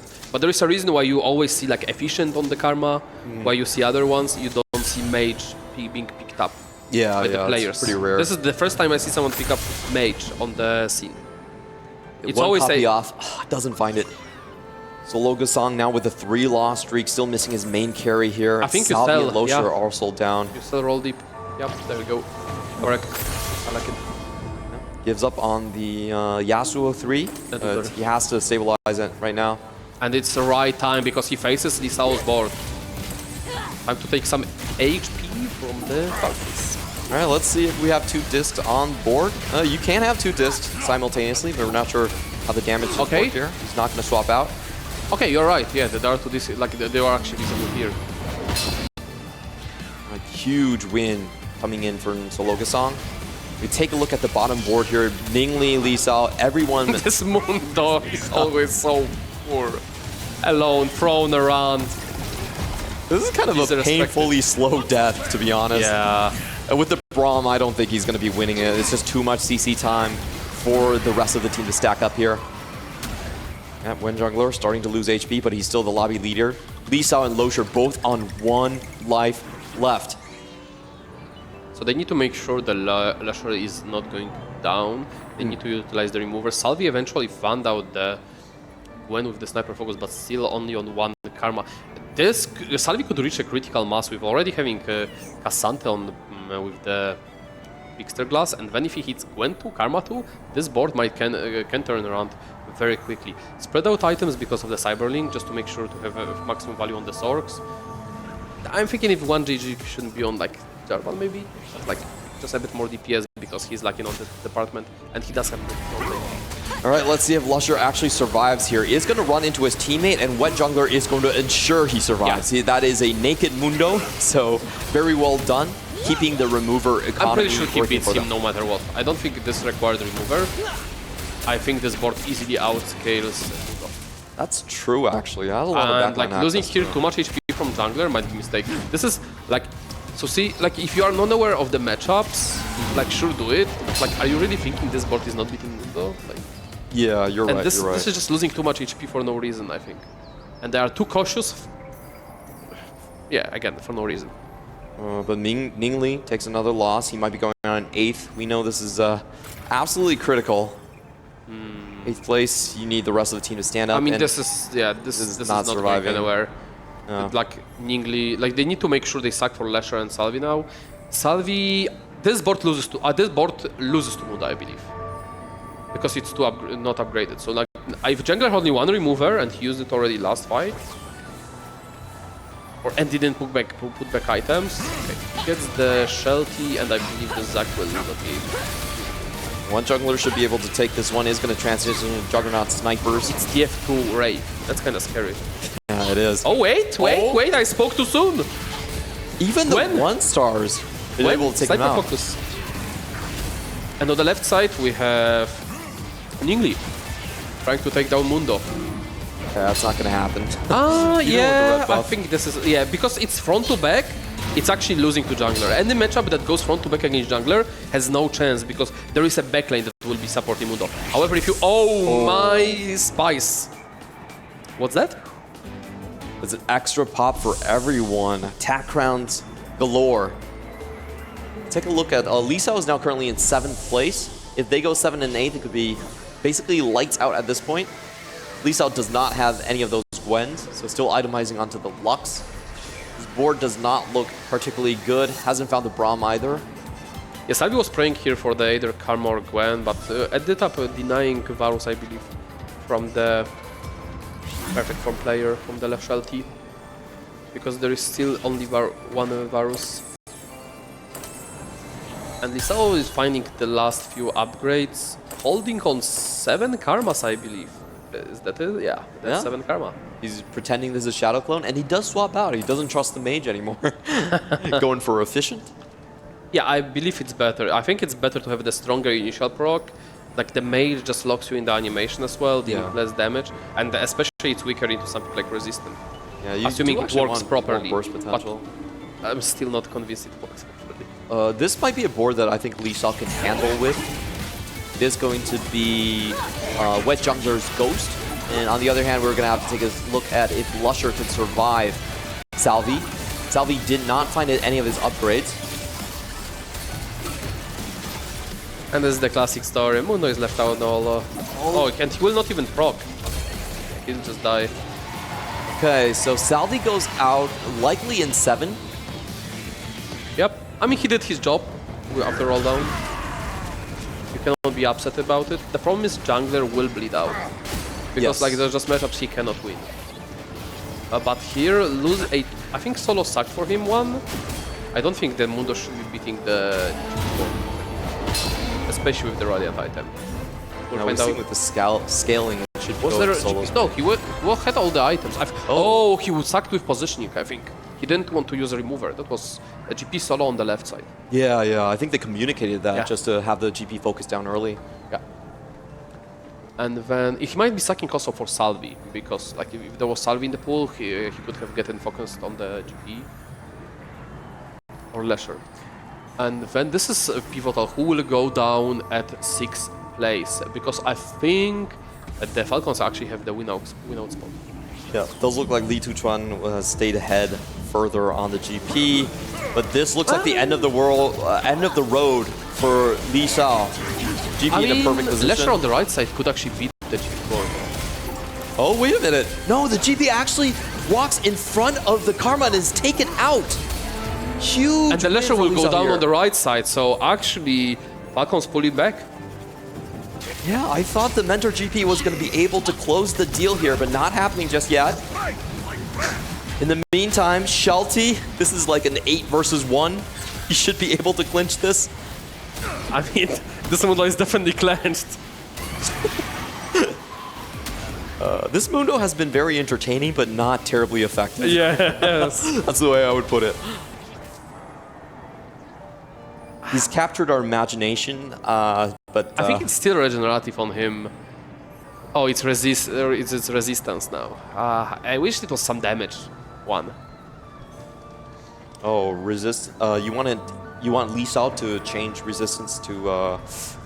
Oh no. We've seen. I think we like. I was talking about jungle. Mundo. I think we've seen that Mundo was on the resistance as well.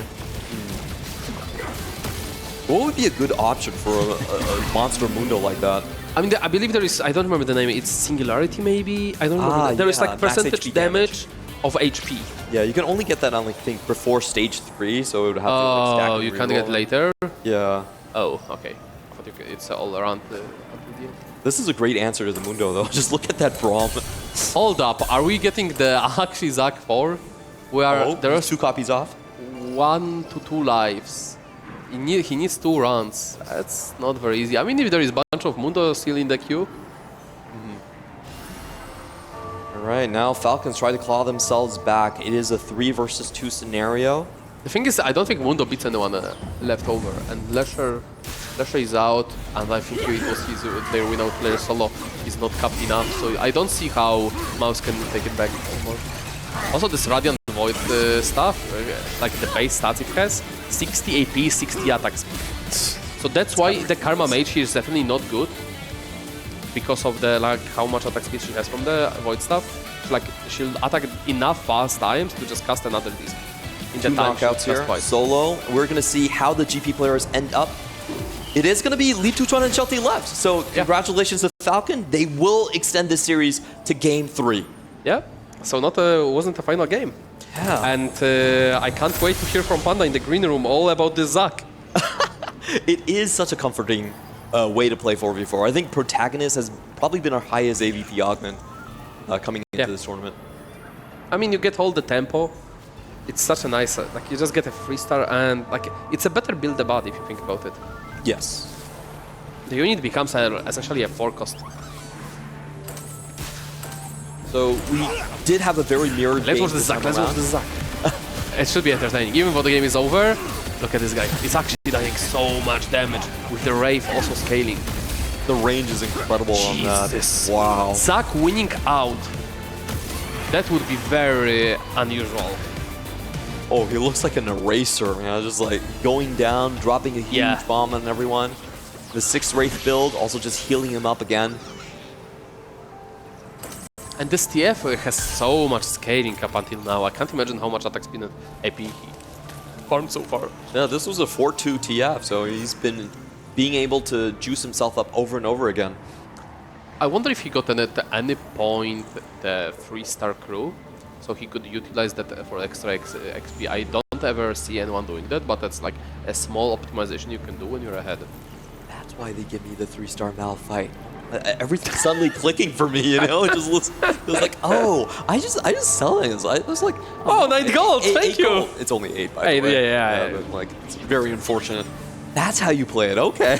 Yeah, you sell it later, but like utilize it during crawls to get the XP. Ah, okay, I see it. And you go to 10 of it. I was high rolling. I just thought I was low rolling, but I was actually high rolling, okay. Everything clicking for me here. Lee Tuchuan is going to make a last hurrah with the Yone 2. Not going to be able to stand in front of the perfect form. The experiment has escaped the lab and now is dominating Riyadh. We have Falcons clawing themselves back, taking it this series 1-1 apiece.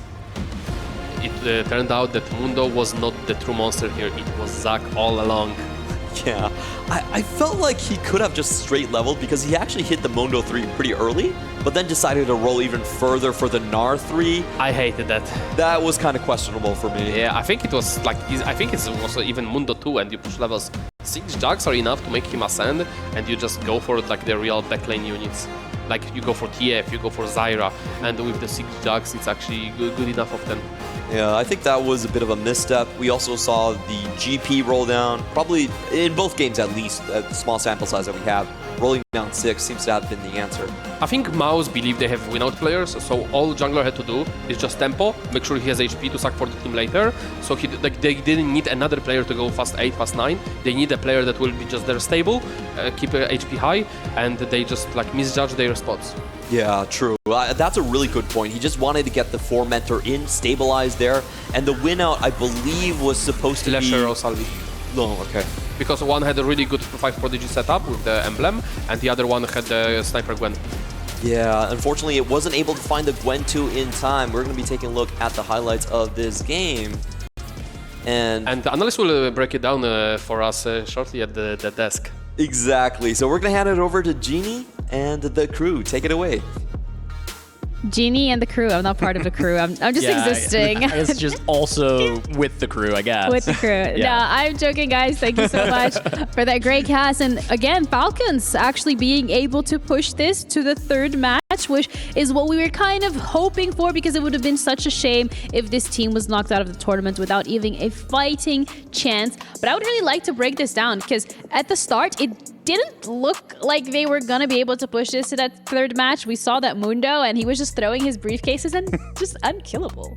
I think that Mundo is everything I love about TFT. I love that Wet Jungler kind of found this line going for the Radiant Anima, which is a pretty like obvious choice to go towards Mundo. Once you see that, it's the best in slot Radiant item for Mundo. But then when the Portable Forge came around, ends up clicking the Talisman of Ascension, which is one of the worst artifacts that's in the game as far as stats. It doesn't win very often. It's really hard to make it proc, but recognizing that, hey, I guess my Mundo's probably unkillable, maybe I can go for Talisman and it can work as a carry. I thought this was a really cool decision, and it became this big tempo monster. I agree with Alan and Clement. Maybe I would have liked to see some levels pushed instead. Maybe it could have capped out higher, but it's still anchored for the team and put a lot of pressure on the Falcons. I think what made a difference as well was the 3-star version as well. Of course, we saw that Ningli actually went 8th in the end, only hitting the Mundo 2-star. I think was a little bit difficult for him to actually pilot this game, but I totally agree with you. I think the Mundo is a really cool interaction with, you know, Talisman and everything. Unfortunately, fell off in the end though, but I want to shout out the protagonist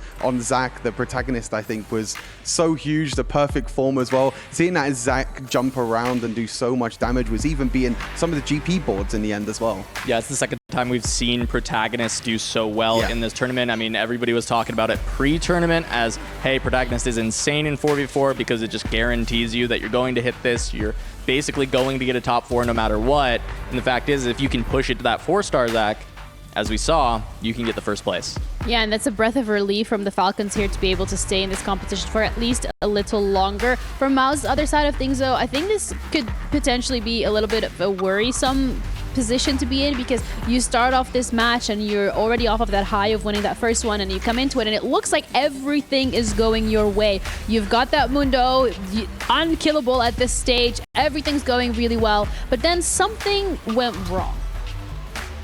Yeah, I'm curious exactly where the decision changed for this team, because previously Losher went for the big quick reroll for Gangplank on 6, and this time we see Solo Gasong wait and slow roll on 7, whereas it was flipped, and Li Chuchuan was the one who actually went on 6, takes the prismatic ticket. Of course, that helps you kind of push that reroll, push that tempo, but finds the GP faster, and we saw that flip between the two teams. Same, once again, we're having the Sorks being contested. Lee Sao just ends up playing another amazing Sorks game, and we saw that in the previous one, but this time around, the rest of the team has kind of followed suit.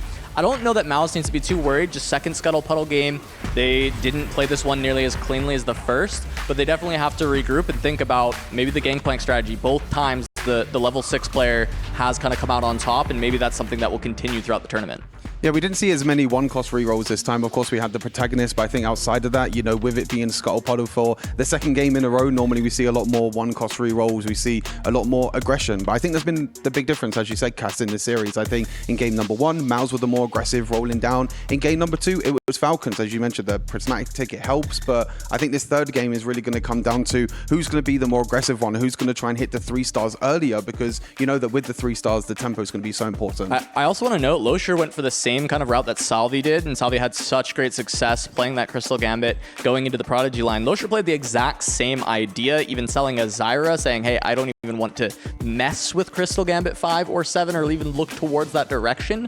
But this time around on that roll down, missing the Yumis, missing the Leonas, not fighting the front line, ends up getting the Malzahar 3, which can be a great secondary carry. But when you find the rest of the comp so late and you're on Scuttle Puddle, everyone else was just way too strong, and Losher fell in 6th instead of being able to fully stabilize. Yeah, and it's just a matter of now going back to the drawing board and going back and saying, okay, this game didn't go our way. We still have it in us to do what it takes and to be able to take down the Falcons, because that's ultimately what MOUZ wants to do here. They started off the series strong. They want to finish it strong. So for their side of things, it's just how would you approach this, Stuart? How are you going into this third game and thinking, okay, we need to mentally reset and XYZ is what needs to change? Yeah, I think in general, I think it's going to be probably complete, unless we get third Scuttle Puddle in a row. That might be kind of crazy to be fair, but I think with Scuttle Puddle, it just makes the game so obnoxious overall. It just allows you to get so much econ, and sometimes it can throw players off guard.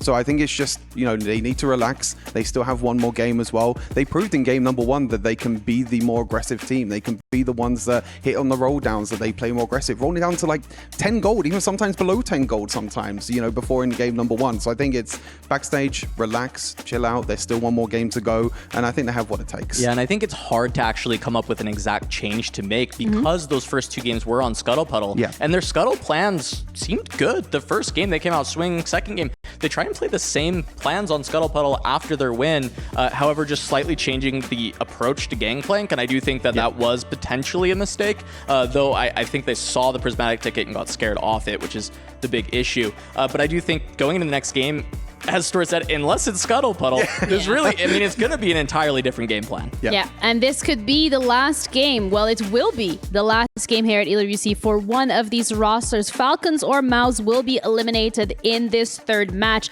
Who's it going to be? Let's find out after the break.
I swear you remember who you are. I swear you remember who you are.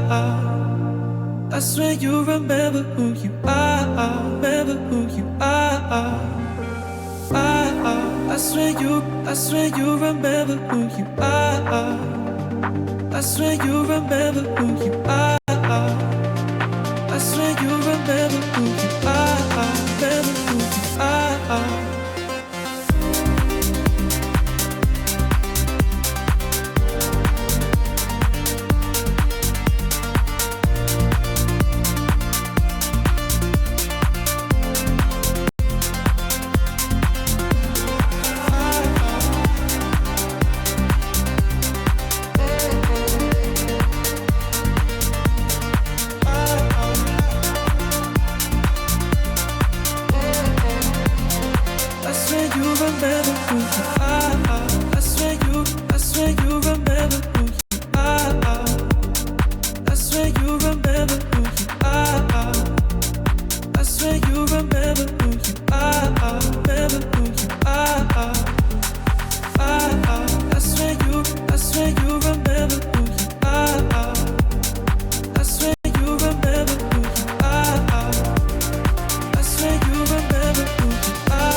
the Falcons strike back. They were winless throughout this tournament, but they find their footing. The water has broke.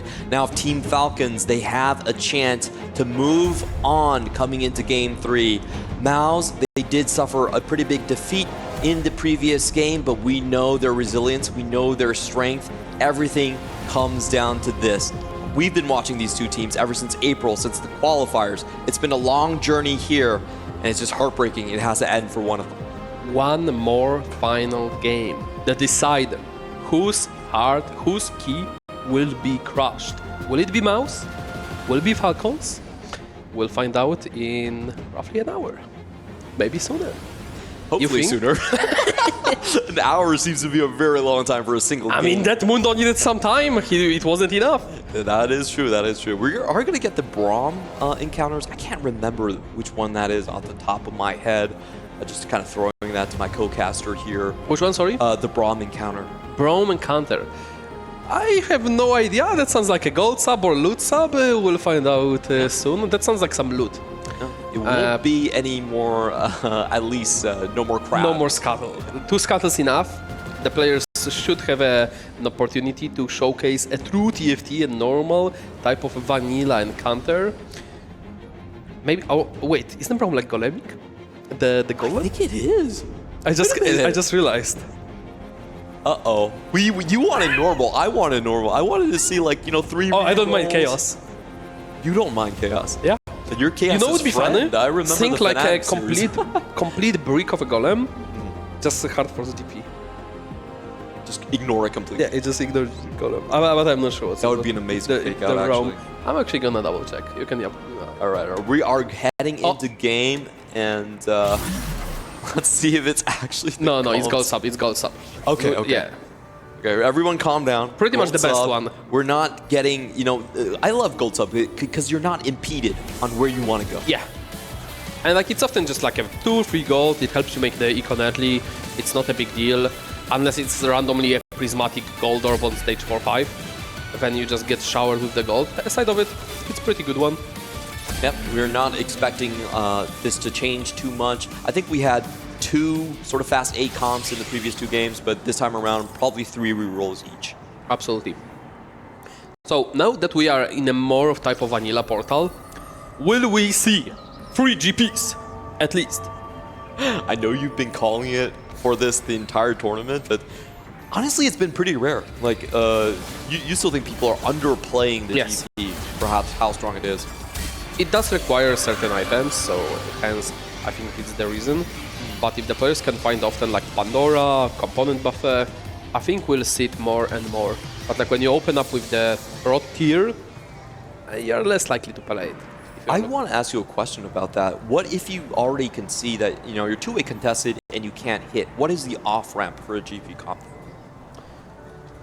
What do you mean? You just play GP until the end of the game. If you You try to just move keep on items to playing. Yone 2, you are weaker. Okay. So It's a gold opener on top of the do gold a sub. straight level and you just like keep on fighting it. So the thing is, we kind of think it's a normal vanilla game, but we already see it's a gold opener plus gold sub, so we might see again fast 8. 2 Mundos, a GP, and I believe it's... Oh, it looks like 1 item component opener, and it's because so it's either 2 component or 1 component. It's 2 component opener. Grand Slam, no slamming around. Slamming, Pilfer trade sector. I would see slamming most likely, especially it's a low item opener, so you could get some tempo if you have a good start. I don't think it's trade sector. The Augment is not particularly too good when you are having gold opener. Slamming is way more effective. But he will go for the reroll line, especially when he had already that Mundo. We might see every turn roll once he gets to level 4 to get that Mundo too. Oh, never mind! He found the line! Oh, who dat? But jungler going for it again. Yep, the Mundo Building a- Whisperer. Okay, and Sologazong is going to end up with... there's a lot of rerolls coming back into this one. Sologazong with the Rising Stars and Lusher with the... Lusher, sorry, with the Worth the Wait. Salvi might be the one going the fast 8. We've seen it on the classic the Salvi. most. Yingli is also going fast 8. Shelty going for the more econ, probably roll down at 42k type of Augment. Having Mundo 2 with the cloning facility is so potent for the jungler. Has no slam whatsoever. But like that should be with Nar 2, Jungler looks like a solid 5 streak here for Yeah, it's going to be very hard to get through that board. In the meantime, we do have just multiple rerolls coming in from the side of Falcons here as well. We're going to go over them one by one. This is, I believe, Ninglee's board. Silver Destiny into... I thought for a second it's a Nico, but it's a fully adapted one. It's really good with Rakan. It's a hidden like tech, not maybe hidden anymore. Can you talk about the interaction with Rakan? Why is it so? He doesn't get mana locked, and he really it increases the mana he gets from the as a tank, and he gets the AP that scales of his healing. Yeah. So it's extremely potent on the unit like this, and he can pretty much go infinite. And it's like there is a big burst like from Yuumi. Yuumi is the only real counter, and the counter. I mean, Stars Are Born GP. Yeah, so Stars Are Born. Wait, what if this is GP without Stars Are Born too? No, There's no way. we would see Vi in the shop. That would be truly disturbing, but he's a normal start. He's a normal start. So He's a normal start, having already. I mean, okay, it's Stars Are Born, justifies. yeah, he spent an augment on it. You know, it's not the worst thing in the world. Okay, if there is an argument that says grant GP 2. It's probably a gold. It's probably worth a gold already. I mean, to be fair, he needs to find GP in the shop in the first place. Yeah, so that's why I said, like, just give me GP2 is probably gold. What if it's delayed 2 turns? 2 turns. Nah, it's not. Yeah, I don't think it's worth it. I think Stars Are Born. I think he would buy like Mundo, GP there, and a bunch of other units probably. It's not just Mundo. GP, sorry. Okay, so this is Salvi's board. I thought it was Ninglee's, but the camera was incorrect here. So Salvi going with the Prodigy line most likely, as we've been. And look at the amount of Syndras he has. 7 Syndras, natural. Yeah, if it's gonna be raised, so far it's a Killer Instinct. We might see the raising Chaos. If it's raising Chaos, Star Guardian is actually viable. Syndra free. However, also like Prodigy line is probably better still, but still something worth consideration. Oh, and Lusher is with one of my favorite hits coming into the worth the wait. It's gonna be Lucian. Most likely going for the Sork line or getting them. It's a very good tempo, worth the wait, but we'll be losing to Clattermind. The thing is, Prodigy is so strong early game because it's just how good of the unit is Syndra and Ezreal. They're just so extremely effective at dealing with the single target.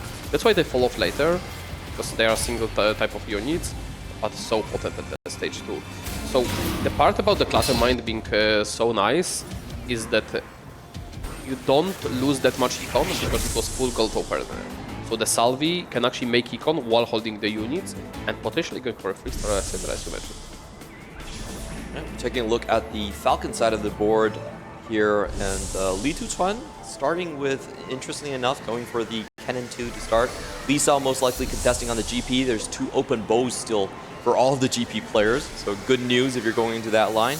And Shelty looks like he's most likely going to be contesting on the Prodigy line, but still undecided as Yeah, we'll yet. see, because he gets the XP. He didn't get to buy units because of the AFK, so type of augment. So we'll pretty much see what he decides to do at 3-2, if it's a type of reroll spot, or if he goes for the fast 8 kind of board. But let's see that from Falcon. Lisa is already going for reroll. And did we see anyone else rerolling from the Falcons? Currently there's one, Lisa's the GP reroller, and Ninglee's slamming, so most likely fast 8. And then Shelty looks like he's currently on... We don't know Shelty because it's a plus XP augment, Yeah. so it can be anything. It can be reroll, it can be fast 8. We see that there is, for now, Garen just holding the Battle Academia kind of bench slash board, and already the slumps, indicating it's a different type of game. Yep, going with the AP, either Source or Prodigy, depending on what he hits. Let's see if the Wind Streakers can carry through right here. Wet Jungler, he's already on someone else's board. He knows that this is a done fight for him. Gonna take that win handedly. Having such a healthy spot while playing Clattermind is very good. Normally, when you're a Clatter and you're just staring at like 5 loss streak, and maintains the econ while doing so.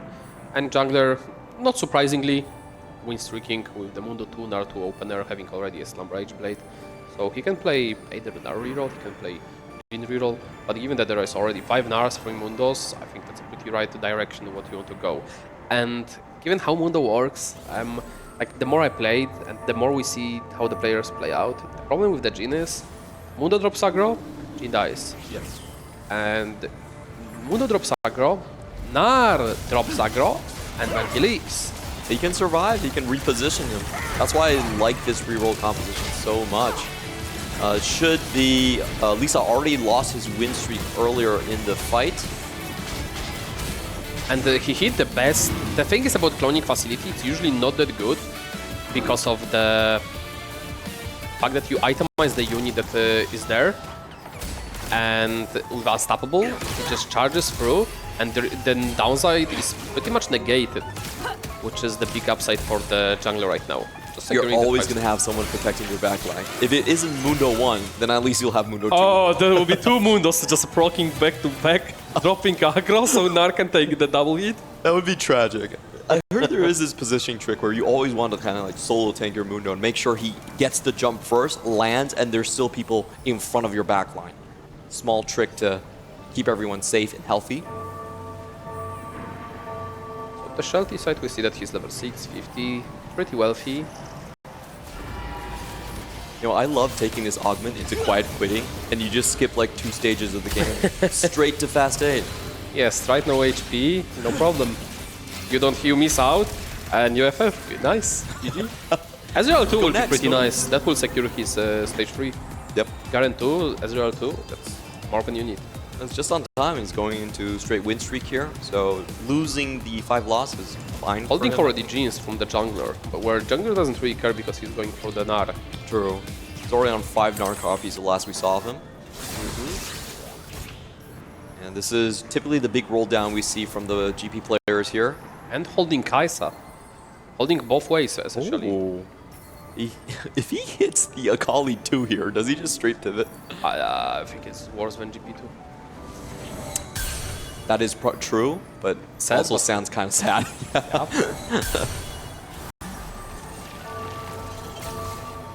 Right, is going to settle on with the 4. If you would hit it with the Cassante 2 on the same roll down, sure.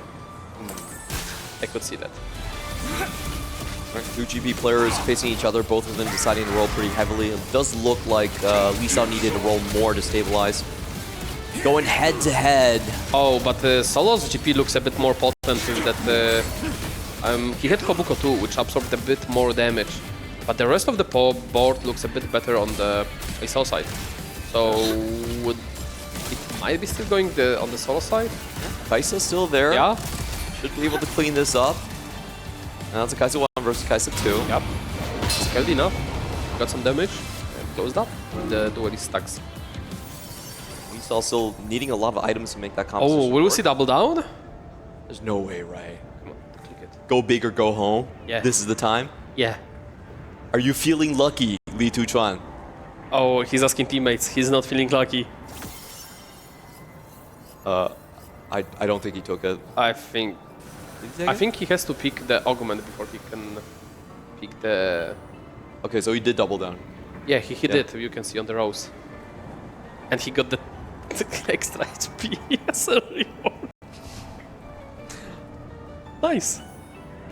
So what do you think he pivots into later on? Oh, you can play anything. That's true. Like, you could double down again. That seems a little bit much, but... What do you mean? You go for 500. Okay. Okay, let's go for 500, Li Tuchuan. Go big or go home. He won't, because he won't HP, but like, this is really good spot.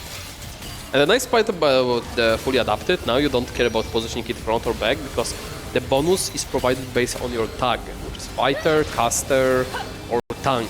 So it doesn't matter if you put now tank like third row, you will still get the bonus you should be getting based on the item. Is he just gonna lose straight off the bat? Yes, he will. He got griefed by teammate. This is an interesting play from Falcons. I mean, okay, he would have gotten the same cash out, to be fair. Like, only 65. Yep. I don't think it was, like, he should just remove items. Like, okay, like, how are you beating, like, okay, this is concerning. Like, something went wrong there on the comms. Yeah, there's no way he was supposed to win that. So, all right, I guess the 500 cash out plan is instantly off the board there. I mean, this is a good one, but like, he had to. Okay, you had to remove your items from cannon. Like, come on. That had to be. And I think he still wins, even if he does remove the items. Yeah, I mean, if you're going for a double down, given the amount of communication that just happened before the round, I would expect your teammates to at least try to be a little bit stronger. I mean, he did everything he could, I think. He played all the items. He just didn't have, like, he would need to roll for upgrades. Okay, very interesting mishap here, and this could be fatal, unfortunately, in a series this changes close. everything. Like, we are not selling it enough, I think. Like, this changes everything. We went from the win-out spot with the Giga Reduce to, oh, oopsie, and no Reduce. Now change of plans. We have extra HP. We go for the normal level 8 board hope he hit. I'm just kind of bewildered that that happened. That's why I'm still in the shell shock phase of this happening here. Man, And now you proceed to just take 6-0 again. Maybe he should have frontlined his own throw units. I don't know. There was something to be done there for sure. Either remove items, but he wanted to preserve removers. Maybe just sell cannon, like, if you don't want to use remover. I agree. All right, Luster's going to find a big forecast here. Kennen going into his composition where he was already playing with the worth of weight Lucian. Great find for him. That's Karma, not cannon. Oh yeah, Karma. Sorry. That's how the looking cannon with the spin blade. I was still thinking about the Kennen. Yeah, absolutely. I know. I got you. Both Sorks. Same. Both are Sorks, yeah. Both are doing some magician tricks. Wet Jungler still staying in 100 HP, 8-win streak, top of the lobby. I mean, are you surprised with that kind of opener? No, I just wanted to see how far he rolled down. Okay, so he's continuing to roll 50 here. gold, so slow rolling probably. Or going... he's 6, so he would have pushed already if he wasn't rolling. And then we are looking at the Lasher. Went for the power up, which means the last augment is gold by default and then prismatic for the Lasher. So his best out is probably Belt Overflow, I would say, in this spot. Do you think anything better? You know, I always like Belt. It's not the most exciting one, but it's always sturdy. What do you mean? I get very excited when I have 0 frontline items and I see Belt Overflow. Whoops! A whole frontline spawned. Cassante 2, boom! You don't need more. Easy win over Ningli, and I think what would be good, or very good for him as well, is 1-2 buff. Even has no anti-heal yet, and like the items are pretty good for Gwen, and the Nico also is beneficial for the swords. Like 1-2 buff or Belt Overflow, just like component 1. More them or front. And we are moving to the jungler's board. Has a decent backlane, okay-ish front lane items so far. Stand United. Stand United, so we know that he won't go vertical Jaggers, I guess? yeah, this was off a Silver Destiny. Oh, I guess he might treat it as Econ Augment with just like extra flavor. With the 4 traits, it's not too bad. Like, you got 8 gold, and you are getting what, 6 AP AD? Are you really sad about it? Nah, you're fine with it. Yeah. I think as long as it's not done with fires, like something completely restart or something. Thoughts on taking double reroll Augment from the In Falcon? 4v4, I think it's actually okay. If it's GP, If it's GP, then it's turbo okay. yeah. yeah. They should like look at the items. Like those are not good scaling items for this. No, he's still missing on the Quinsus, the Krakens coming into this one. How much of a factor is getting your own teammates when you play GP and you just tag them for 6-7 damage in the stage 3? What do you mean? How big of a factor it is in 4 vs 4 when you roll down and all you hit is your just teammates for 3 rounds straight with GP and you just tax all of them 6-0? I think it would be unfortunate, but it probably means the opponent GP hopefully is doing the same to his own teammates. Also, the reason why jungler is so healthy and streaking is the B-patched power-up, which is still broken. The Kahune Haha. Did he hit it? Yeah, I think I've seen the animation of proccing the true damage. That one is just absolutely busted. There's a lot of games where you can just fast 9 with it. Yeah, we'll need to double check that, but like I think there was like an animation of the true damage blasting backlane unit. Yeah, I always keep my Nars just for that augment. If I find it, I'm playing a Nar and just, you know, free stage 3. Yeah, especially if you hit on the back of the Mundo too. Right, Ningli is Executioner- starting his fast 8 roll down. Let's see where he goes with this one. Actually does pick up on the Soul Fighter units here. Executioner emblem from the random one. So it's not too bad. You can make it work with the 7 Battle Academia, with the... Katarina inside. Or you can just cut Rakan and play the Katarina, not play Cassante, and play towards the Rise.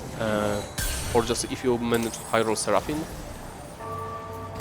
And also just the emblem itself does give you a little bit of true damage if you just want to slam it on someone. Oh, he actually reforges it, I believe. Oh, that's a perfect find. Wow. Oh boy, that's talent. I think when you're supposed to high roll, you high roll it on your final game for your life. For all the marbles, he gets the Prodigy in. That is some insane stuff coming in. Is he still losing? Yes, he's still losing. Bro, he's losing to Lucian 3 while hitting everything. He didn't hit the... He didn't have Leona too, so... Okay, look at this spot. Solo, very healthy. Jungler, 11 streak. Lesher, Lucian 3, stable. Is this the doom of the Falcons here? It could be.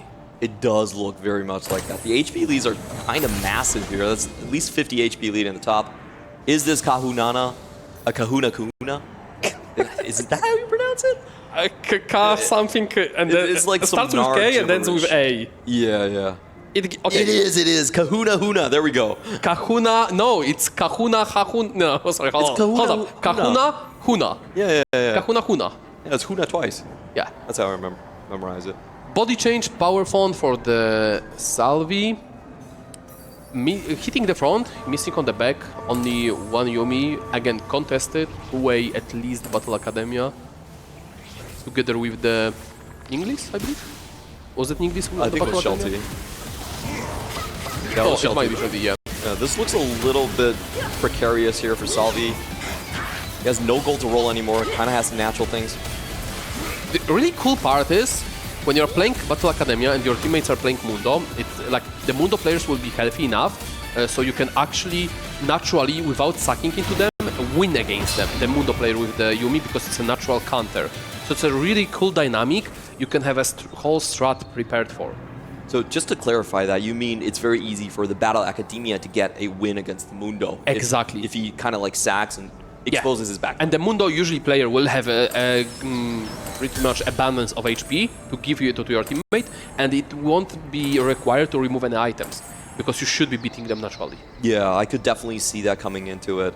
How about Ningli's spot right here? This is a very unusual. We have Lee Edge 2. or Set 2.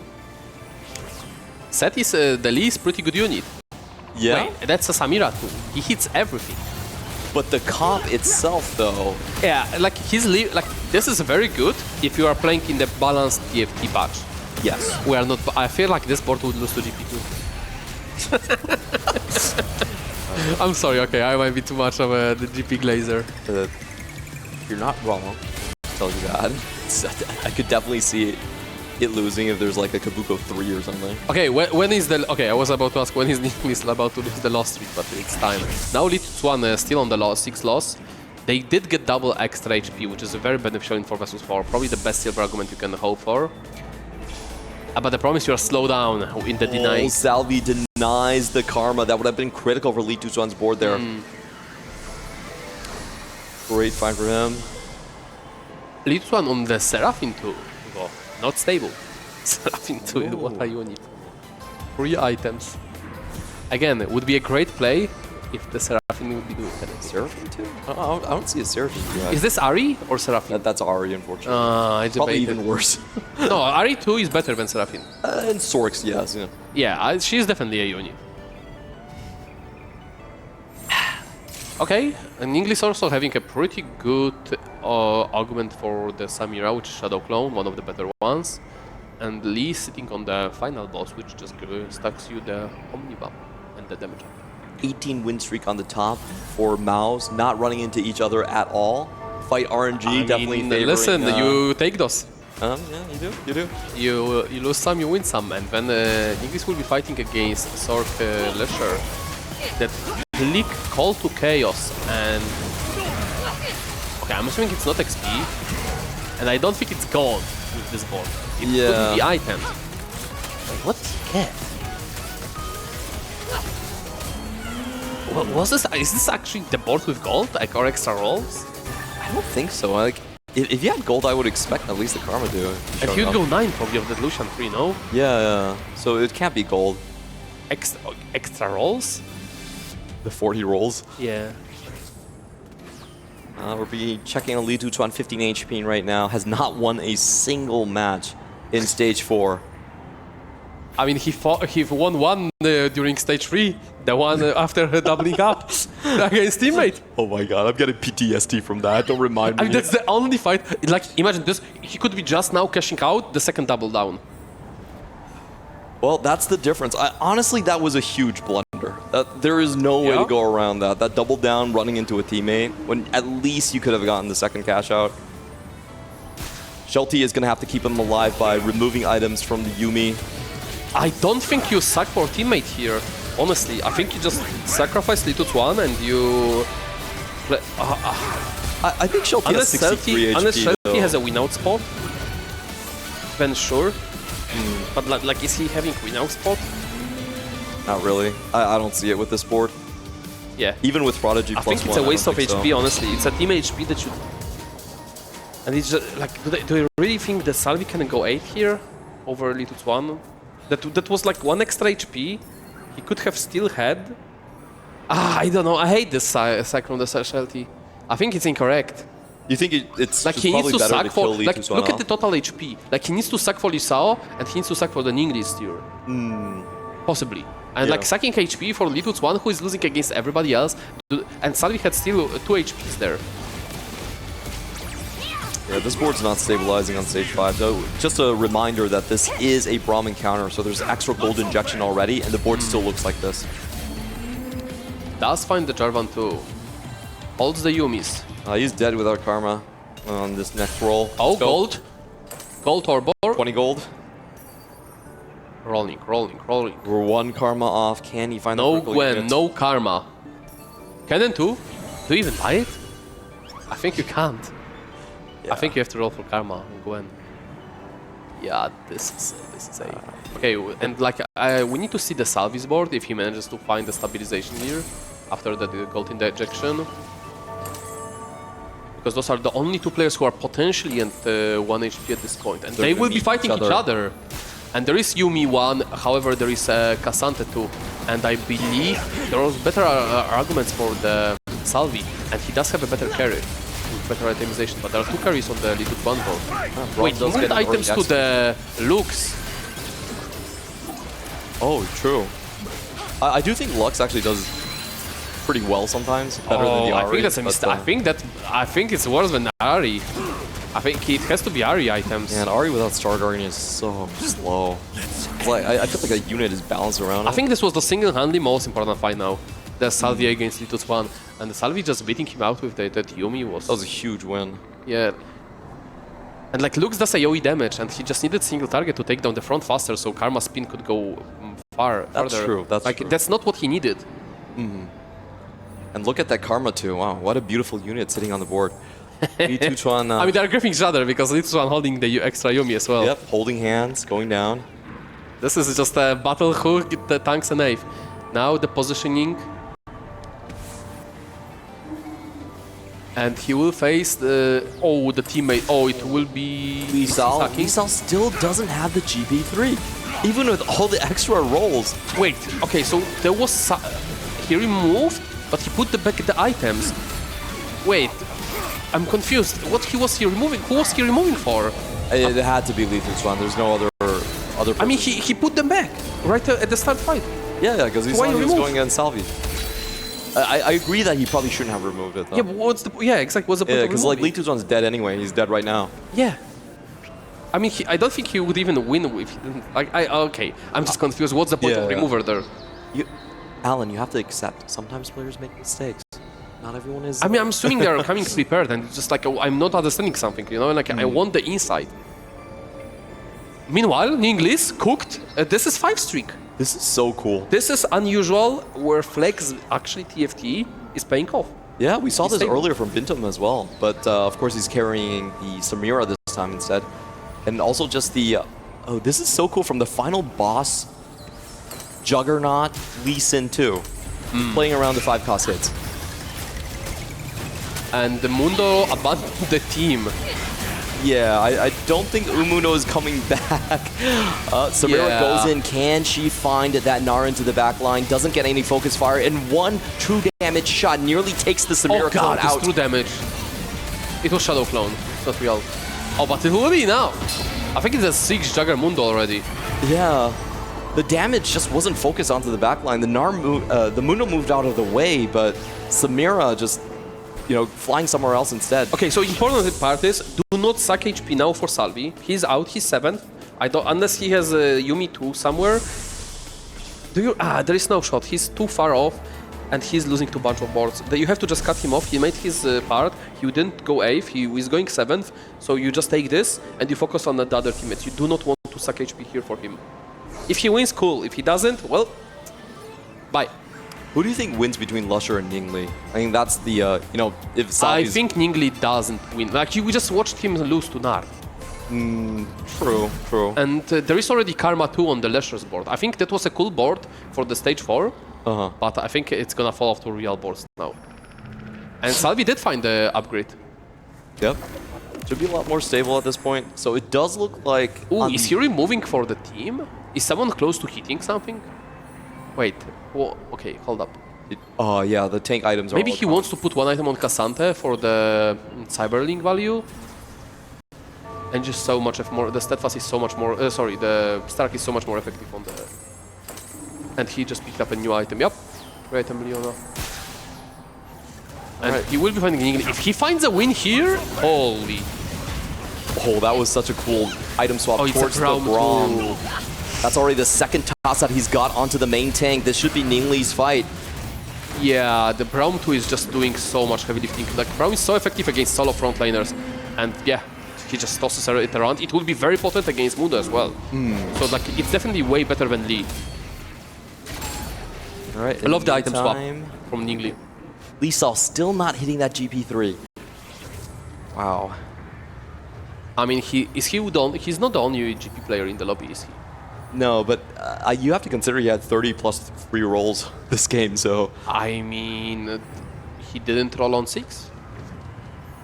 As we have learned, key to the game and to life. Roll on 6 for your GPs. Still so far on Yasuo as well. Holding on that Yone to go for level 9 spike. Oh no, he does play Yone now on the board. I'm sorry. Yeah, just going for the 4 mecha. Yep. Losher should be able to deal with his board quite easily here. Ooh, the team fight. It might be Bloodbath. It might be one of the Falcons going down now against each other. Depends how better of a loss does he take. And it looks like a pretty big one. I think the Lisao is dead. Yep, he will go down. Does drop, so that means it has to be 1-3 from Shelty and Ningli. And Lesher on the Virtual, which is going out as well. So, and Jungler is slowly bleeding out. Lesher has a... He does have the Fusion Dance. One of the He's most utilizing important things. nicely the tech. The you know, the Easter egg. Yep, the tech. If he gets the Gwen too, I'm pretty sure he can actually yeah, just he send wins. Ningli to top. Ningli at top 4. Like, Braum could do some magic here. Oh, that's true. That's true. Like, Braum is really unpredictable in what he does. And we also just saw Braum just throw the enemy main tank right in front of your carry. Yeah. That also happens. Poor Lucian, did so much heavy lifting now just to be wearing the TG at the end. What a fate. That's an honorable TG. We take those, we take those. Oh, a tons of gold being injected here. Let's see what the final cap of the board. Bars 2 does find its way. This is an incredibly strong board. Is this the final board cap? I don't think Ningli ever beats this, to be honest. Really? Oh no, he did.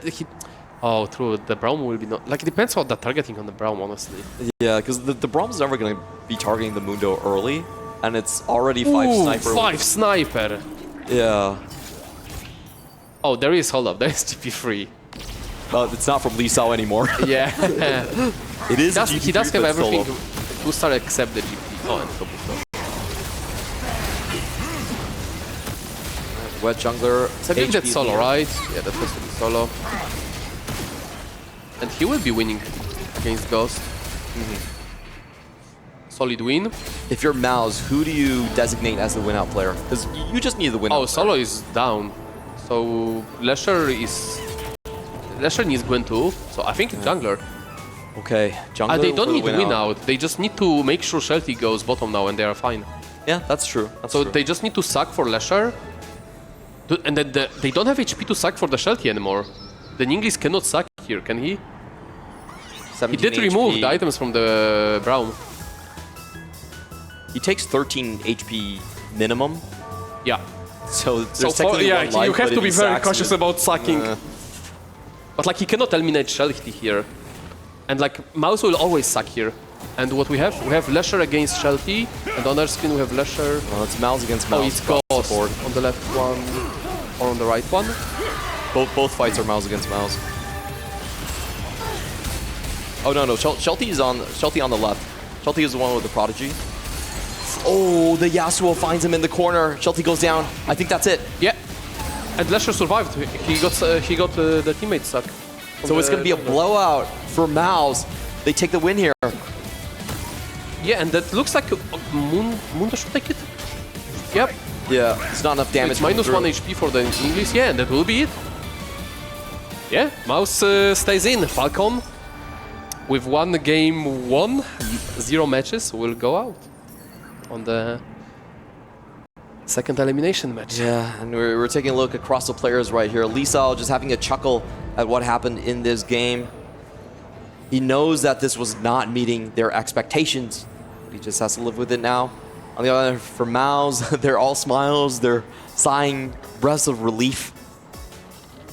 So would you say it's key to actually roll with GP on 6 here? Like after watching all those series today, I think the conclusion might be you have to lock in on 6, and like if you don't hit like same as Volta. Volta did the correct call. Yeah. And the rest of the players are just trying to do the what looks like correct call, but isn't, because rolling on 6 is just so much more beneficial.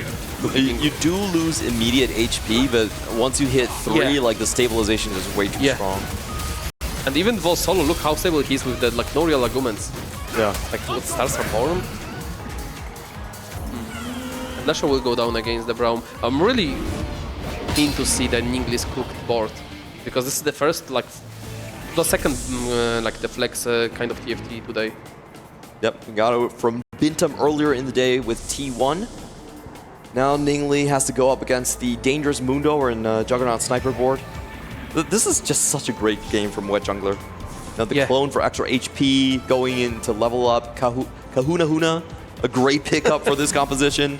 Gets him straight to Fast 9. I can't help myself, but I think you're a bit down after the Falcon going out here. Huh? You seem down a bit, Clement, after seeing the Falcon going I down. mean, they were kind of the reigning champions, but I'm happy for MOUZ. Like, I meet Sologasong all the time. I don't know why. Like, we don't live close to each other at all, but I just run into him. So, yeah, I'm happy for, like, obviously I'm from EMEA, I'm cheering for the EMEA boys, so I would be sad if the MOUZ went out. And yeah, happy they actually managed to lock in and close the games, and hopefully they're gonna be just in there for for the me, the main sadness comes from the way Falcons went out. They kind of blew themselves up with the double down into the straight win. Yeah, and then this straight is 8. really, That was kind of... I already forgot about it. Yeah. You want to forget about it. That's the problem. It's just one of those plays where you're like, you know, we're so tense. It's so hyped in the matchup. And it's a pretty critical mistake happening right there. But all smiles on the side of MOUZ. Wet Jungler carrying his team to the summit. Yeah, we've seen the jungler failed to make Mundo. Maybe not failed. He did his job on His the previous game. Mundo game was a little sus, I would say. I think the Yeah, roll I timings agree. were a I little think bit sus. I think that could have been played better. But here, I think when he's seen the Gnar being Kahuna Huna, I think locking in and rerolling Gnar was actually the correct play. Yeah. Because how the power up is strong on it, and given that he had unstoppable on the Mundo, the early Mundo, really clean gameplay. Even though it looked like a spoon-fed game, still you had to make a decision: do you push, do you level, do you roll? Like what do we do here? And like sacking for the incorrect time for the teammates is also efficient. Like you cannot waste removers in the incorrect timing as well. And with the Mundo comp, the positioning details were just amazing, as you pointed out. We saw it multiple times where it's just like, okay, we can kind of move Mundo out of the way, give you access to the backline carry. That way you don't have to remove anything. And they're putting the finishing touches on this game as Sologasong, the smiling, grinning ear to ear as the combat goes on. Just the bounce house of a fight. I've seen Solo between the games. He was a bit like, I don't know if he was focused or he was a bit down after losing the second game. But now this is a completely different Solo I've seen an hour ago. He and I'm so happy for him. hard for this. Yeah. He skipped a lot of his stream schedule just to make this work out. Yeah. And he wanted to be super competitive in this. It's great to see someone who's dedicated to one thing, make it succeed. Salvi as well. You know, I think Salvi's story is one that he's often forgotten in the EMEA scene. There was a long period where Salvi didn't produce, I think, the results that some might have expected of him. But now he's in the Pro Tour. He's rolling with the team here. And he's in the comfort zone. He does what he's like he almost never rerolls unless given the spot. And he's just playing those fast 8 boards and he's making them work, even though when he misses the roll down. And just making sure he's securing the maximum amount of the HP from the spot he was given. So here, going 7 is absolutely a win. Yeah, so hard work does pay off. In the meantime, though, I do feel bad for the home crowd here. It was QAD getting eliminated in the first match, and now Team Falcons in the second one. So it has to kind of feel rough for all the fans maybe in the venues watching here. Yeah, taking into consideration also Club Championship, the points they really needed. And this will hurt them, especially if the Liquid does well. We'll see in the, I believe the last match of the day is the Liquid's elimination match. If they manage to go through there, it would make an even bigger gap between them and Falcon, the club points. Currently, Team Liquid is already 500 points ahead of Team Falcons. If they can't find a footing here, they're going to have to find in other titles coming up further. There's not that many left? Yeah, it's a problem with it. Congratulations to MOUZ as they put the finishing touches on this game right here. A hard-fought series. Lots of doubt coming in from game 1, but they brush those aside. They take down the heavy favorites, the tournament favorites in Falcon. The previous reigning MVP, Lisa, swept aside, and EMEA comes up huge.